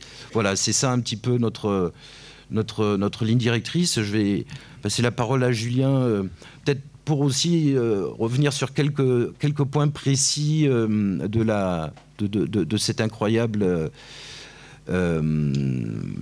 tableau d'horreur dans lequel nous nous trouvons aujourd'hui en France, dans le monde du travail. Eh ben, bonjour à tous. Merci beaucoup de nous recevoir. C'est vraiment c'est formidable cette journée où on peut poser les choses à plat et ça nous semble très important. Je vais parler un peu plus fort. On me fait toujours la remarque. Je vais commencer par un petit exemple de cette nouvelle société collaborative, vous savez, de cette économie collaborative dont on ne cesse de nous vanter les mérites, qui est bien sûr cette ubérisation, cette société de tous patrons. Hein. Nous, on a commencé le livre avec une idée, parce qu'il y a une citation qu'on aime bien d'Émile Pouget, vous savez, c'est un des fondateurs de la CGT, et il a expliqué tant que nous ne nous débarrasserons pas des patrons, cette charognnerie, nous serons malheureux comme les pierres du chemin. Et c'est vrai qu'elle est jolie, cette citation, elle est forte. Ce qui nous embête aujourd'hui, c'est que manifestement, le patronat a réussi à faire de nous des petits patrons, ou est en train d'essayer de nous transformer nous-mêmes en petits patrons, ce qui fait qu'évidemment, c'est pas toujours très évident de faire grève contre soi-même, par exemple, ou d'avoir des stratégies collectives quand tout le monde est individualisé et absolument isolé dans sa sphère de travail, quand bien même on peut appartenir à une grande société, par exemple. Dans le livre, on a par exemple la société de distributeurs de prospectus, la société Adrexo, où les gens sont soumis à un véritable travail dissimulé, organisé, c'est-à-dire ce sont des millions d'heures de travail qui passent à l'as chaque année pour des gens qui travaillent environ une bonne vingtaine d'heures par semaine et qui ont 300 € de salaire mensuel. Ce sont généralement des personnes âgées, des retraités. Et ça, c'est un exemple de l'ultra-individualisation, puisque les gens ne se croisent jamais. Et effectivement, tout est fait pour qu'ils ne se croisent pas. Ça, c'est quand même quelque chose qui devient assez ordinaire dans notre monde. Et je voudrais juste commencer par un petit exemple de cette ubérisation. C'est un travailleur de la société Take It Easy, qui n'existe plus maintenant, mais qui existait encore jusqu'à l'été dernier, et qui, vous savez, la livraison des repas à domicile, ça c'est vraiment une sacrée économie qui se développe. Vous avez peut-être entendu parler de Whirlpool à Amiens, bien sûr. L'un des repreneurs de Whirlpool propose d'avoir un service de livraison à domicile de linge repassé. Voyez, donc dans une ville comme Amiens, on va avoir un secteur d'activité qui va se développer, qui est le fait de livrer chez, bien sûr, les classes bourgeoises en général, et bien de faire livrer par des livreurs. Donc, alors là, on imagine bien sûr la grande variété de statuts précaires et autres flexibilités. Et bien, on va faire livrer aux gens bien leur linge repassé, plutôt que d'avoir des entreprises bien productives qui avaient des activités différents. On voit bien la mutation du monde industriel vers ce monde des services 2.0, qui est vraiment... Et alors, par exemple, à Take It Easy, on a un système de bonus-malus, de pénalités et puis d'encouragement. Et alors, par exemple, les pénalités, je vous en donne quelques exemples. Si on n'honore pas un créneau sur lequel on est inscrit, ça, c'est un travailleur qui explique ça. Si tu n'honores pas un créneau ou que tu refuses une livraison, tu raques. Ils appellent ça un strike. C'est intéressant d'ailleurs l'utilisation du mot grève dans ce contexte. Quand tu n'es pas connecté à un créneau que tu avais réservé, tu prends direct 2 strikes pour no-show. Voilà, tu ne t'es pas présenté, tu prends 2 strikes. Au bout de 2 strikes, tu perds tes bonus. Les bonus que tu avais valeureusement gagnés, par exemple en étant très rapide. La technique qui consiste à livrer des pizzas ou des daines au fromage en plein Paris, sous la pluie, en essayant de monter sur les bordures, d'éviter les feux rouges et puis de passer avec le maximum de chance entre les voitures. Voilà, ça c'est une technique à laquelle évidemment tous les livreurs auto-entrepreneurs sont soumis. C'est la rapidité, le critère. Donc ces bonus-là, tu les perds si tu as 2 strikes. Et au bout de 3 strikes en un mois, c'est la convocation pour l'entretien avec le manager. Manager auto-entrepreneur, bien sûr. C'est-à-dire que les dominants dominent les dominants qui eux-mêmes sont dominés par leur domination. C'est vraiment un système tout à fait symbolique de ce que l'on est en train de vivre. Et à 4 strikes, tu es éliminé. Ils désactivent ton compte et te désinscrivent aussi sec. Dans le règlement, la plus grosse sanction, c'est 3 strikes. Là, c'est si tu insultes un client. Voilà. Alors, ce qui est intéressant là-dedans, ce qui nous a frappé, c'est le mot désactiver. On a l'impression que cette économie-là, c'est une économie de jeux vidéo, où les travailleurs vont être non pas virés, non pas licenciés, parce qu'après tout, ce ne sont pas des salariés, ce sont des prestataires, ce sont des patrons qui viennent proposer leurs services. Là, non, ce sont des gens qui vont être éliminés du jeu, quoi. Ils vont être éliminés du jeu, déconnectés. Ouais, c'est ça, on va les déconnecter avec aucune possibilité d'avoir, évidemment... Eh bien, une prise en compte, par exemple, si un travailleur tombe, on parle des livreurs à vélo, mais parlons aussi de ceux qui sont pour Uber, donc dans les taxis, les VTC, ce qu'on appelle, s'ils ont un accident, c'est tout pour leur pomme. Il n'y a pas de système de cotisation sociale qui permettrait éventuellement d'avoir des assurances maladie, d'être soigné, ou même de cotiser pour la retraite. Tout ça, c'est explosé. Et il nous semble que ça, c'est un objectif du patronat, très très clair depuis un certain nombre d'années quand même, qui est de toucher à ce trésor que des pays comme la Belgique et la France ont mis en place, qui qui sont le trésor de la cotisation sociale, hein, ce trésor qui permet d'avoir un système redistributif qui rend absolument fou de rage le patronat, et notamment celui des assurances privées, puisque c'est quand même un magot de 450 milliards d'euros pour la France. 450 milliards d'euros, vous imaginez ce que ça représente. Ça, évidemment, les AXA et autres assurances privées et autres systèmes de retraite privés, hein, les Malakoff Médéric, toutes ces sociétés dirigées par le clan Sarkozy, là, cette société-là, c'est plus possible de laisser ça géré par des organismes paritaires, syndicats, patronat. Ce sont des conquêtes. On pense que le patronat est dans des stratégies de conquête. Nous, on est malheureusement dans des stratégies défensives de plus en plus. On essaie de limiter la casse en tant que travailleur, en tant que syndicaliste, tandis que le patronat, lui, nous semble être en pleine possession de ses moyens, et l'élection d'Emmanuel Macron, là, effectivement, nous montre qu'on est dans cette énergie-là, on est dans ces combats-là qui sont... on verra bien ce qui va décider tout de suite, mais enfin, vous avez entendu comme nous, qu'est-ce qui va tomber sur la tête des travailleurs français. Ça va être des ordonnances qui vont assouplir le code du travail, comme s'il y avait besoin d'assouplir le code du travail. Évidemment, il nous explique toujours que le code du travail est gros comme ça. Bon, si on enlève toutes les dérogations inscrites par le patronat dans le code du travail, il est aussi gros que le code du travail suisse, il n'y a aucun problème. Donc ça, c'est des choses qu'on ne rappelle pas toujours et qui nous semblent quand même importantes. Alors, effectivement, on a voulu, nous, structurer ce travail qui est vraiment un travail de terrain, un travail journalistique dans lequel on a essayé de donner à voir la grande brutalité de ce monde du travail, qu'il s'agisse donc des boulots dévalorisés, qui sont les tâches serviles, les tâches de service de la société, mais aussi les tâches particulièrement utiles qui sont elles-mêmes devenues merdiques de la bouche même de ceux qui pratiquent ces métiers, en raison, Nicolas parlait tout à l'heure de la bureaucratisation, et effectivement, par exemple, dans les hôpitaux, on a ce phénomène de bureaucratisation invraisemblable.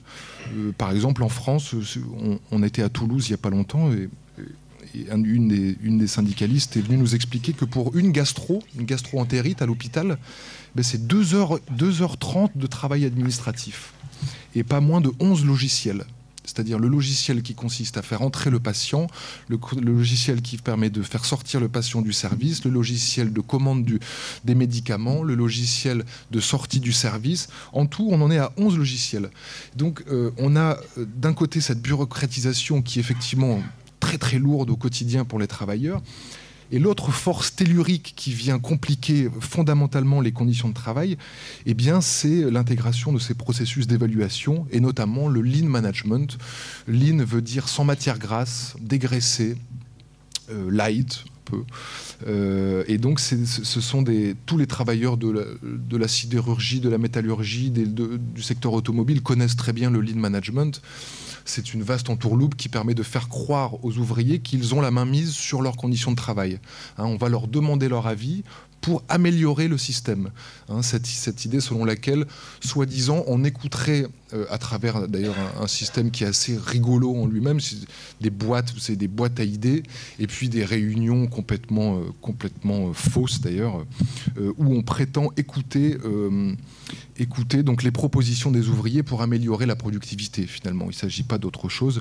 Dans des sociétés comme Peugeot, par exemple, dans l'usine de Saint-Ouen, il y a carrément 3 niveaux de gratification de ces idées. La première idée, qui est l'idée déclic, et elle est valorisée 30 €. Ensuite, l'idée super déclic, elle est valorisée 300 €. Et l'idée, je ne sais plus, est-ce que c'est méga déclic, je ne sais plus si c'est super méga déclic, c'est la meilleure idée de l'année, et là c'est carrément un 13e mois, quoi. C'est carrément 1000 €. Donc le secteur... Il est important de préciser que les idées que les travailleurs sont invités à donner ne peuvent aller que dans le sens d'une rentabilité accrue. C'est-à-dire que si l'idée consiste par exemple à proposer des embauches, à proposer une réduction du temps de travail, ce genre de choses, bien évidemment, ce ne sera pas super déclic. Ce ne sera pas super déclic. Donc voilà, il s'agit de faire participer les travailleurs à leur propre surexploitation. Voilà, c'est l'idée. Et ce que l'on voit depuis une quinzaine d'années, c'est que ces techniques managériales dépassent largement le monde industriel et s'attaquent au monde notamment des services publics. Des services publics, alors là on pense bien sûr à l'éducation, on pense à la santé, et on pense évidemment à toutes les tâches qui sont évidemment les plus utiles à la collectivité. Est-ce qu'on a besoin de défiscaliseurs qui vont permettre aux riches de payer moins? Est-ce qu'on a besoin de banquiers d'affaires qui vont en plus devenir un jour président de la République? Ou est-ce qu'on a besoin d'enseignants, d'infirmières qui travaillent dans des conditions décentes, pour le moins, et qui permettent à la population d'être, par exemple, en bonne santé. Alors nous, c'est vrai qu'il y a eu tout un chemin autour, donc à la base de ces métiers dont on pensait qu'ils avaient disparu. Toutes ces tâches qui sont d'une très grande servilité, qui nous rappellent évidemment furieusement les siècles précédents et pas seulement le XXe. Et on a commencé le livre par exemple les cireurs de chaussures. Nous pensions que ce métier était définitivement rayé de la carte, en tout cas en France. Dans le monde anglo-saxon, c'est encore un peu différent. Ils ont une grande décomplexion avec la notion de l'arbina, de se faire cirer les pompes, quoi. C'est quand même pas rien. Et en France, ce métier revient à la faveur en plus d'un type de cadre administratif qui s'appelle l'économie sociale et solidaire. Alors ça se passe dans les Hauts-de-Seine, par exemple. C'est un département dirigé par le fils de Nicolas Sarkozy et qui a donné 50 000 €, par exemple, de subvention à une boîte où tout le monde est auto-entrepreneur aussi. Alors évidemment, tout le monde là, c'est même les journalistes. Nous, on nous demande de passer en auto-entrepreneur. C'est un système dans lequel on gagne des clopinettes et on paye 23% de taxes. Et puis on ne cotise rien, comme on le disait tout à l'heure. Et donc on est parti de ces métiers qui nous semblaient avoir disparu, et dans lesquels on retrouve une grande acceptation de cette violence, une grande normalisation de cette société où quelques gueux vont travailler au service de gens fortunés, donc comme l'indique la couverture du livre, qui est effectivement un travailleur de la City de Londres qui se fait cirer les chaussures, tout simplement. Et donc le deuxième grand corpus de boulot de merde qu'on a identifié, ce sont les métiers utiles devenus merdiques, donc notamment à cause du lean management. Et bien sûr, ce qu'il y a derrière le lean management aussi, ce sont des impératifs financiers. Évidemment, j'apprends rien à personne. Les hôpitaux français, par exemple, ont été construits intégralement sur l'argent de la cotisation. Donc l'argent collectif, l'argent collectivisé qui a permis de construire tous ces hôpitaux. Aujourd'hui, les hôpitaux français, à cause de plusieurs lois, dont celle que Juppé a mis en place, et aussi celle de Roselyne Bachelot, l'ancienne ministre de la Santé, devenue amuseuse de plateaux télévision. Je ne sais pas si vous la voyez de temps en temps, mais c'est assez incroyable. Ces gens-là n'ont vraiment aucun toupet. Je veux dire, ces gens-là devraient répondre devant des tribunaux de crimes sociaux, quoi. Je veux dire, c'est absolument les suicides, les vagues de suicides qui s'opèrent aujourd'hui dans les hôpitaux français montrent à quel point les gens qui ont en charge de la santé collective sont totalement acculés, quoi. C'est vraiment très très impressionnant. Et donc le monde des hôpitaux français, depuis ces fameuses lois, les hôpitaux sont obligés de rembourser, sont obligés d'emprunter sur les marchés financiers désormais. Ils ne peuvent plus emprunter à la Caisse des dépôts et consignations ou à la Banque de France. Ils sont obligés d'emprunter sur les marchés financiers, et là en l'occurrence c'est la BNP Paribas et puis la Société Générale. Et en 2015, il y avait 15 millions d'euros d'intérêt de la dette, uniquement d'intérêt de la dette, ce qui représente à peu près 450 postes d'infirmières à temps plein. Et aujourd'hui, d'une année sur l'autre, on en est passé à 18 millions d'euros. Donc l'an prochain, on aura très probablement 20 à 21 millions d'euros d'intérêt de la dette. Alors évidemment, tout ça légitime les efforts que l'on demande, aux infirmières. Qui demande ces efforts ? Ce sont les directions managériales de ces hôpitaux, par exemple, à Toulouse, ceux qui ont pris la direction de l'hôpital, ce sont des gens qui ont fait leurs armes dans des grandes sociétés de services publics bien connues, qui s'appellent Danone, Carrefour et Pimki. Voilà. Voilà. Ces gens-là sont aux commandes de la santé. Hein, c'est assez intéressant. Derrière ça, nous, il y a des chiffres qu'on aime bien mettre en avant, qui est le nombre invraisemblable d'étudiants en école de commerce qui sortent chaque année et qui pour nous sont vraiment une catastrophe absolue. C'est 150 000 personnes par an en France qui sortent de ces écoles, où on leur apprend clairement à être des winners. Hein. Des winners, c'est-à-dire de n'avoir aucun état d'âme, à mettre en place des plans d'ajustement qui vont littéralement démolir le travail et le sens du travail de ceux qui sont en charge d'effectuer ces tâches utiles donc, à la société. Et donc, à la fin de notre réflexion, il était évident qu'il nous fallait nous pencher sur les métiers les plus inutiles, c'est-à-dire les plus néfastes et les plus parasites. Et donc là, avec une certaine malice, on a été voir quelqu'un que vous connaissez peut-être, qui est Jean-Pierre Gaillard, qui est un journaliste boursier, qui pendant 30 ans a vraiment récité les cours de la bourse jusqu'à 28 passages par jour. Et on s'est dit, tiens, ça c'est vraiment l'incarnation du boulot de merde. C'est vraiment distillé chaque jour jusqu'à 28 fois sur les ondes publiques de la télévision et de la radio, le cours de Total, de Valourec, de toutes les entreprises du CAC 40, en faisant croire en plus que tout ça, c'est de petit actionnariat populaire, c'est le petit bas de laine de monsieur et madame tout le monde, alors que ça, évidemment, ça c'est une mythologie absolue. Les actionnaires, qui sont les gens comme vous et moi, on va dire, ne représentent pas plus de 7 à 8% de l'ensemble du monde actionnarial. Le monde actionnarial, ce sont avant tout les grosses entreprises qui sont actionnaires entre elles. C'est le mythe de l'actionnariat qui a été important dans les années 80 pour légitimer le capitalisme et le libéralisme. Eh bien, évidemment, des gens comme Jean-Pierre Gaillard ont passé plusieurs années de leur vie, de nombreuses, trop sûrement, à nous expliquer qu'il n'en était rien et que la bourse c'est la vie, quoi, hein.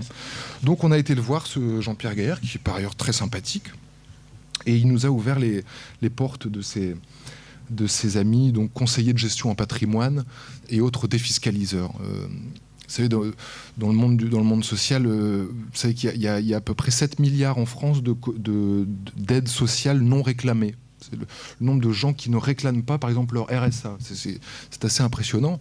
Et on pourrait dire les pauvres devraient avoir des conseillers sociaux qui leur disent bon, vous devrez... Eh bien, les riches, eux, ils ont les conseillers fiscaux. Hein, les conseillers fiscaux dont le métier consiste à permettre de contourner le paiement de l'impôt et donc de nous priver, nous tous, du fruit de cette collecte. Et donc, on a été les questionner sur... que ressentaient-ils par rapport à cette question de l'utilité sociale? Il faut bien dire qu'ils ont été un petit peu choqués, un petit peu embêtés avec ça, puisqu'on leur a demandé de décrire eux-mêmes 3 métiers très utiles et 3 métiers très inutiles, et à aucun moment dans les métiers utiles ils n'ont cité le leur. Alors évidemment c'était assez révélateur.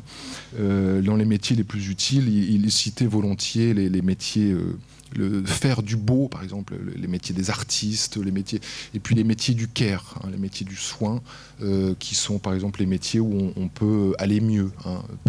Peut-être ont-ils compris que structurellement il y avait un problème presque d'ordre psychologique dans les conséquences du travail sur nos cerveaux. D'ailleurs, ça devient un marché, hein. La souffrance au travail devient un marché en tant que tel, hein. Ça c'est tellement normalisé. Donc ils ont peut-être compris ça, et donc ils appellent au beau et aux soins. Voilà. Alors évidemment, pour eux, c'est probablement beaucoup plus facile que pour nous, puisqu'ils ont, comme M. Macron, des cliniques privées, des centres de santé privés, des médecins privés. C'est tout ce monde-là, hein, qui a pris le pouvoir il y a quelques semaines. Avec notamment pour le secteur de la santé, c'est assez... 5-10 minutes. Pour le secteur de la santé, c'est assez inquiétant, puisque clairement, ce matin, par exemple, hier, Macron a déclaré que ce qui posait problème aux hôpitaux publics, c'était que les gens restent trop longtemps au lit dans les hôpitaux. Et évidemment, ça c'est quand même extraordinaire quoi, de pouvoir tenir de tels propos quand on sait évidemment que la place qu'a pris ce qu'on appelle l'ambulatoire, vous devez connaître ça aussi, qui est une sorte de drive, quoi. Hein. C'est un hôpital drive où on arrive, on se fait soigner sur son lit roulant et puis bah, on sort et puis c'est à la famille de s'occuper des éventuels désagréments qu'il peut y avoir, par exemple après une opération de la vésicule biliaire ou autre. Oui, d'accord. Et ben, voilà, ça c'était pour vous donner un petit aperçu de notre travail qui a été qui consiste à avoir des grands chapitres sur toutes ces thématiques dont je vous ai parlé, entrecoupés de témoignages bruts qui nous, un petit peu comme dans le livre de Nicolas, qui nous semble important parce que la parole des travailleurs, effectivement, est toujours soit inondée par la parole patronale. Évidemment, les médias, nous, Olivier et moi, on pense que les médias ont une responsabilité cardinale dans l'acceptation de ces nouvelles formes de domination sociale. Et donc effectivement, on a essayé de donner un aperçu qui n'est vraiment pas exhaustif. On aurait voulu, par exemple, s'intéresser au monde agricole qui est en plein dans ces questionnements-là. Malheureusement, on n'a pas pu intégrer tous les secteurs d'activité desquels on voulait parler, mais en tout cas, on a essayé de donner à voir ce qu'il y a derrière ces discours, les discours qui vont aussi bien de Marine Le Pen à Jean-Luc Mélenchon, qui sont les discours du plein emploi. Cette idée que c'est le plein emploi qui va nous sortir des problèmes. Le travail à tout prix, l'emploi à tout prix, ça a des conséquences de masse. Il faut les regarder en face. C'est pas seulement l'explosion des troubles musculo-squelettiques, par exemple, qui sont véritablement en train d'exploser, plus 30% ces 10 dernières années. Et nous, ce qui nous a paru important, c'est de réhabiliter une certaine forme de critique radicale du travail pour que nous mettions à questionner évidemment qui produit la valeur et qui en profite. Voilà. Merci. Je cède la parole à Matteo Lalouche. Je n'ai pas vraiment l'intention de le présenter. Sauf pour dire, en fait, allez voir sur Wikipédia, vous allez rigoler, parce qu'on le présente comme une des personnalités de l'aile gauche à l'ULB, avec Anne Morelli et une série de noms. J'imagine que tu n'as pas contrôlé ton Wikipédia. Dire aussi que Matteo, en fait, peut-être qu'il pourra faire le lien, en fait, a publié récemment 2 ouvrages en fait, sur la location universelle, qui, mis en place dans le contexte qu'on a évoqué aujourd'hui, ce matin, accentuerait sans doute encore un peu plus la situation. Mais Matteo, je te laisse la parole pour réagir à ce que tu as entendu ce matin. Merci beaucoup, Daniel. Je vais le faire rapidement et je pense que j'ai noté ici 4 points. D'abord, comme c'est la première séance de cette réflexion à long terme dans laquelle nous sommes engagés, je crois que les choses sont bien cadrées dans le sens où on parle de situations concrètes. On parle de terrain, c'était ça l'exposé, le témoignage de Christelle maintenant, c'était ça, les 2 ouvrages qui nous ont servi de base, les boulots de merde et travailler aujourd'hui. Véritablement, on est là dans une présentation des choses qui me paraît être la plus solide possible pour ce que nous allons faire par après. Et cette question que posait d'emblée, je crois qu'elle doit rester présente tout au long de nos travaux et de nos réflexions, qui était celle de Nicolas, qui consiste à dire qui parle du travail. Et je crois que c'est véritablement cette question qui doit baliser l'ensemble du cycle de maintenant à la fin. En deuxième lieu, cette question de la politique. Nicolas a dit, c'est la manière dont on dépolitise le travail. Nous sommes dans une phase de dépolitisation et où la question est reportée sur la responsabilité individuelle.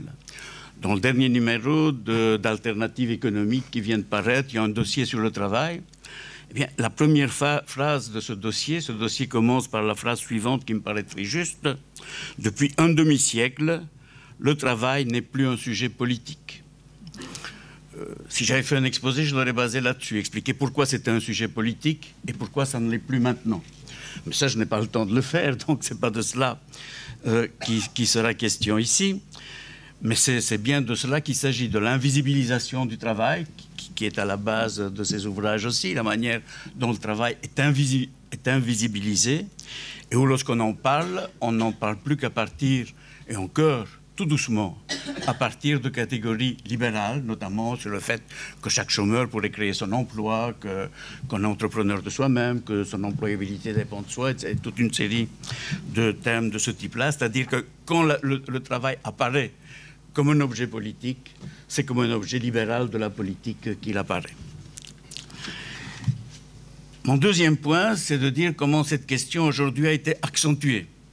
Et puisqu'on a fait référence à la politique française, comment il a été accentué dans la politique française, par en particulier, à mon avis, un candidat qui n'est pas ceux qui ont été cités, mais qui est Benoît Hamon, à savoir la raréfaction du travail. C'est quelque chose de terrible et qui passe dans tous les milieux, qui apparaît comme une évidence. Le travail, c'est fini. Le salariat, c'est fini. Le plein emploi, c'est fini. Là, je reviendrai là-dessus. Le plein emploi, c'est le siècle passé. Le salariat, c'est fini. Le travail se raréfie.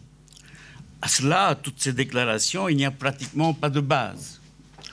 Le seul élément sur lequel on se base, c'est un livre paru en 2013 et qui parle de l'idée qu'aux États-Unis, d'ici 20 ans, il y aurait la moitié des emplois qui disparaîtraient, qu'il en serait de même en Europe.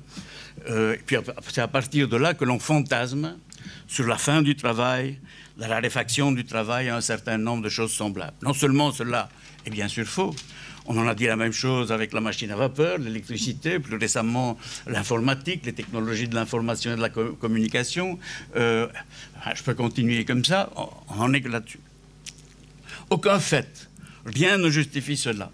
Si j'avais fait un exposé, ce que j'aurais fait, mais je suis sûr que Esteban le fera la fois suivante en détail, montrer comment l'emploi ne fait qu'augmenter dans absolument tous les pays, que le salariat ne fait que s'étendre, que l'expansion du salariat est un fait d'une portée extraordinaire et qui s'est encore accentué ces dernières périodes. Bon, c'est seulement à partir des années 60, où on parlait de plein emploi, la période de plein emploi, qui était un plein emploi masculin, marqué par le sous-emploi féminin complet. Aujourd'hui, en Belgique, depuis 30 ans, pour un petit pays comme la Belgique, avec une population active aussi petite que la Belgique, il y a plus d'1 million d'emplois en plus. Depuis 15 ans, plus de 500 000 emplois en plus. La question est de savoir de quel emploi il s'agit. C'est cela qui a été décrit dans les exposés qui ont précédé. Mais la question n'est pas du tout la rareté de l'emploi. La question est de quel emploi il s'agit, qu'est-ce que l'on fait avec le travail, quel destin donne-t-on aux emplois. Mais il ne s'agit nullement, à aucun moment, d'une raréfaction du travail, de la fin de l'emploi. Ce dont il s'agit, c'est que le salariat s'est généralisé, que le salarié aujourd'hui dans nos sociétés est hyper majoritaire. Jamais il n'a été aussi majoritaire que cela. Lorsqu'on parlait de classe ouvrière, c'était une classe toujours minoritaire. Le prolétariat était minoritaire dans les années passées. Aujourd'hui, le salariat est très, très, très majoritaire. On est dans des sociétés salariales. Donc on a affaire à un salariat hyper majoritaire, mais aussi hyper morcelé. Et donc c'est par rapport à cela que nous devons raisonner, me semble-t-il, dans les séances suivantes, à la fois sur le caractère très majoritaire du salariat et à la fois sur son caractère très morcelé. Et c'est syndicalement, notamment, de cette manière-là que l'on doit essayer de réfléchir à ces questions. Mon quatrième point, donc le troisième, c'était la généralisation du salariat. Mon quatrième point, pour terminer, sera un point critique par rapport à votre conclusion. J'étais d'accord jusqu'au dernier mot.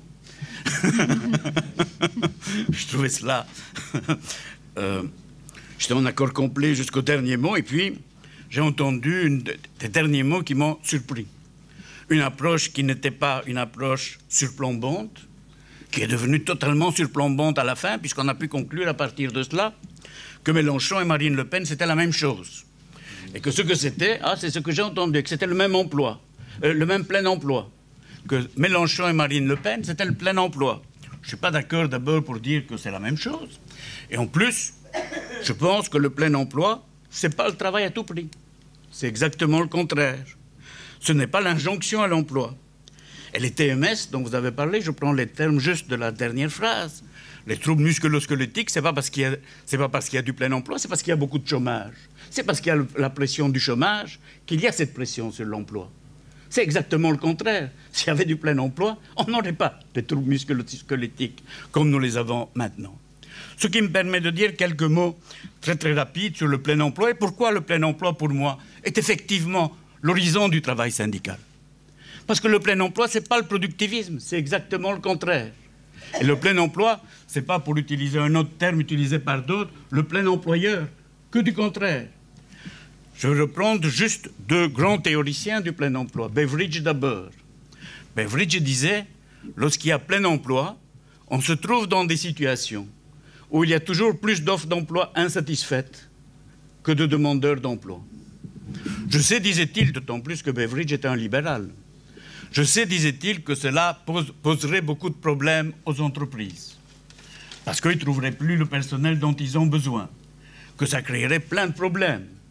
Mais, dit-il, c'est beaucoup moins grave que les dégâts que peut occasionner le chômage pour des chômeurs de longue durée. Et donc, il est toujours préférable, disait-il, qu'il y ait de difficultés pour les entreprises que ce que cela peut causer comme chômage de longue durée pour l'ensemble de la population. Deuxième chose, donc, les employeurs ne veulent pas le plein emploi. Les employeurs veulent un niveau de chômage qui permet précisément une pression sur les emplois tels qu'ils se pratiquent. Deuxième citation, celle de John Maynard Keynes, le grand économiste, qui vient de publier maintenant un petit fascicule. C'est pas lui qui l'a publié, il est mort depuis longtemps. Il l'avait écrit en 1930. Mais on vient de publier maintenant pour la première fois un petit fascicule dans Les Liens qui libèrent, comme maison d'édition, qui s'appelle « Lettres à nos petits-enfants ».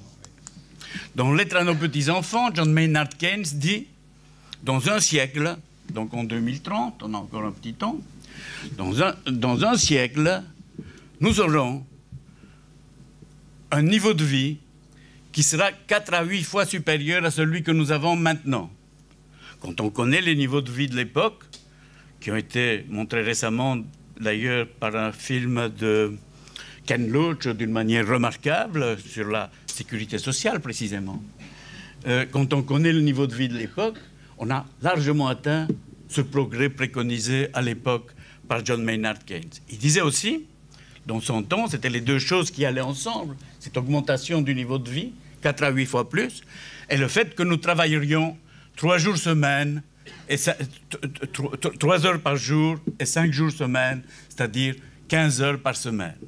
C'est ça le plein emploi. Le plein emploi, si le salariat a tellement augmenté, si on a créé plus d'1 million d'emplois en 100 ans en Belgique, c'est parce que le temps de travail a diminué, il a diminué tout à fait considérablement. Qu'aujourd'hui, nous travaillons moins de la moitié du temps de ce que l'on travaillait à l'époque de Keynes. Et donc, la revendication du plein emploi n'est pas une revendication productiviste. La revendication du plein emploi n'est pas celle qui détériore l'état de santé des travailleurs, mais que du contraire. C'est dans un régime de plein chômage, effectivement, que l'on crée ces situations-là. Et il faut sortir de ces préjugés, de ces choses qui ont imprégné nos cerveaux, qui consistent à dire, d'une part, il y a la raréfaction du travail, et d'autre part, le plein emploi est dépassé. Je pense, en ce qui me concerne, qu'il faut réfléchir les problèmes de la manière dont on l'a posé ici, c'est-à-dire se demander d'abord qui parle du travail, et à partir de là, de tenir compte de ces 2 éléments, à mon avis, tout à fait, même 3 éléments tout à fait massifs, celle de la réduction du temps de travail, celle de la généralisation du salariat et celle du morcellement du salariat. J'ai absolument pas dit que Marine Le Pen et Mélenchon c'était la même chose, hein, vraiment pas. Hein. Ça c'est le discours des journalistes dominants qui passent leur vie à répéter que c'est exactement la même chose. Moi je constate que d'un spectre à l'autre de l'échiquier politique, le mot plein emploi est vraiment une ligne directrice très forte dans leur façon d'appréhender le monde social. Hein. Mélenchon a des positions, il défend le plein emploi. Marine Le Pen dit il faut arriver au plein emploi. François Fillon dit notre but c'est le plein emploi. Bon, on ne peut que constater que ça fait l'unanimité dans la classe politique, quasiment, bien sûr, quelques exceptions près, mais cette focale selon laquelle il faut tous arriver à être employés, finalement, et à trouver et à être, être productif dans ce système-là, eh bien, il faut l'établir comme quelque chose qui fait quasiment l'unanimité dans le monde politique français, en tout cas. Non, parce qu'ils ne mettent pas la même signification. Voilà, c'est la signification, effectivement, du plein emploi qui est différente. Le plein emploi, tel que vous le définissez, on ne peut que y adhérer, c'est-à-dire à l'idée... C'est Beveridge, c'est Keynes, c'est la définition. Soit, mais c'est une définition qui est bien différente de celle qui est communément donnée dans l'espace public, où le plein emploi, c'est l'idée qu'il faut que chacun... est un boulot aussi dégradé, pénible, tuant soit-il. Bien évidemment, l'autre définition, elle est intéressante. Elle part de l'idée qu'il y a à faire pour tout le monde, qu'il y a de l'activité pour tout le monde. Moi, là où j'aurais sans doute un petit désaccord... c'est sur la question du chômage, parce que certes, le chômage sert d'argument de chantage au patronat, pour pousser encore plus à la baisse les droits des salariés, mais c'est dû au fait que le sort du chômeur est devenu extrêmement difficile, pour ne pas dire plus, du fait des mesures de sanctions et de contrôle auxquelles les chômeurs sont exposés. Par ailleurs, le chômage peut être aussi... n'est pas en soi une condamnation à déprimer sur son canapé en regardant la télévision, mais peut être une forme de liberté dans laquelle on peut agir de façon sans avoir justement à répondre aux ordres d'un employeur. Moi, à titre personnel, c'est pendant mes périodes de chômage que j'ai été le plus actif, où je n'avais pas à m'inquiéter de la nécessité de gagner ma vie, mais où simplement le montant, certes très modeste, des allocations que je recevais me permettait malgré tout d'organiser ma vie et de faire ce que je savais faire et ce que j'avais plaisir à faire. Donc le chômage ne doit pas seulement être considéré comme une malédiction, mais éventuellement aussi comme un choix qui permet de s'organiser autrement. Sinon, je voulais simplement, par rapport à ce qui a été raconté par la camarade, sur ce qu'elle disait de certains managers psychopathes, c'est quelque chose aussi qui résonne avec notre propre expérience et avec ce que nombre de travailleurs nous ont raconté, et qui fait lien avec une étude qui a été publiée par des chercheurs de l'université de Bond aux États-Unis, selon laquelle 20%, ils ont fait une étude auprès de plusieurs centaines de chefs d'entreprise, et au terme de cette étude, ils ont pu établir que 20% de ces chefs d'entreprise présentaient les caractéristiques de la psychopathie, c'est-à-dire un manque de capacité d'empathie, une absence de scrupules à faire subir un management de la terreur, des pratiques d'humiliation, de harcèlement à leurs salariés. 20%, c'est considérable. C'est plus que la proportion de psychopathes parmi la population carcérale. Au sein de la population générale, c'est à peu près 5%. Donc il y a lieu de s'interroger aussi sur ces écoles du crime que sont les écoles de commerce et qui fabriquent effectivement à jet continu des personnes dépourvues d'empathie et de scrupules. Voilà, c'était juste une petite remarque additionnelle.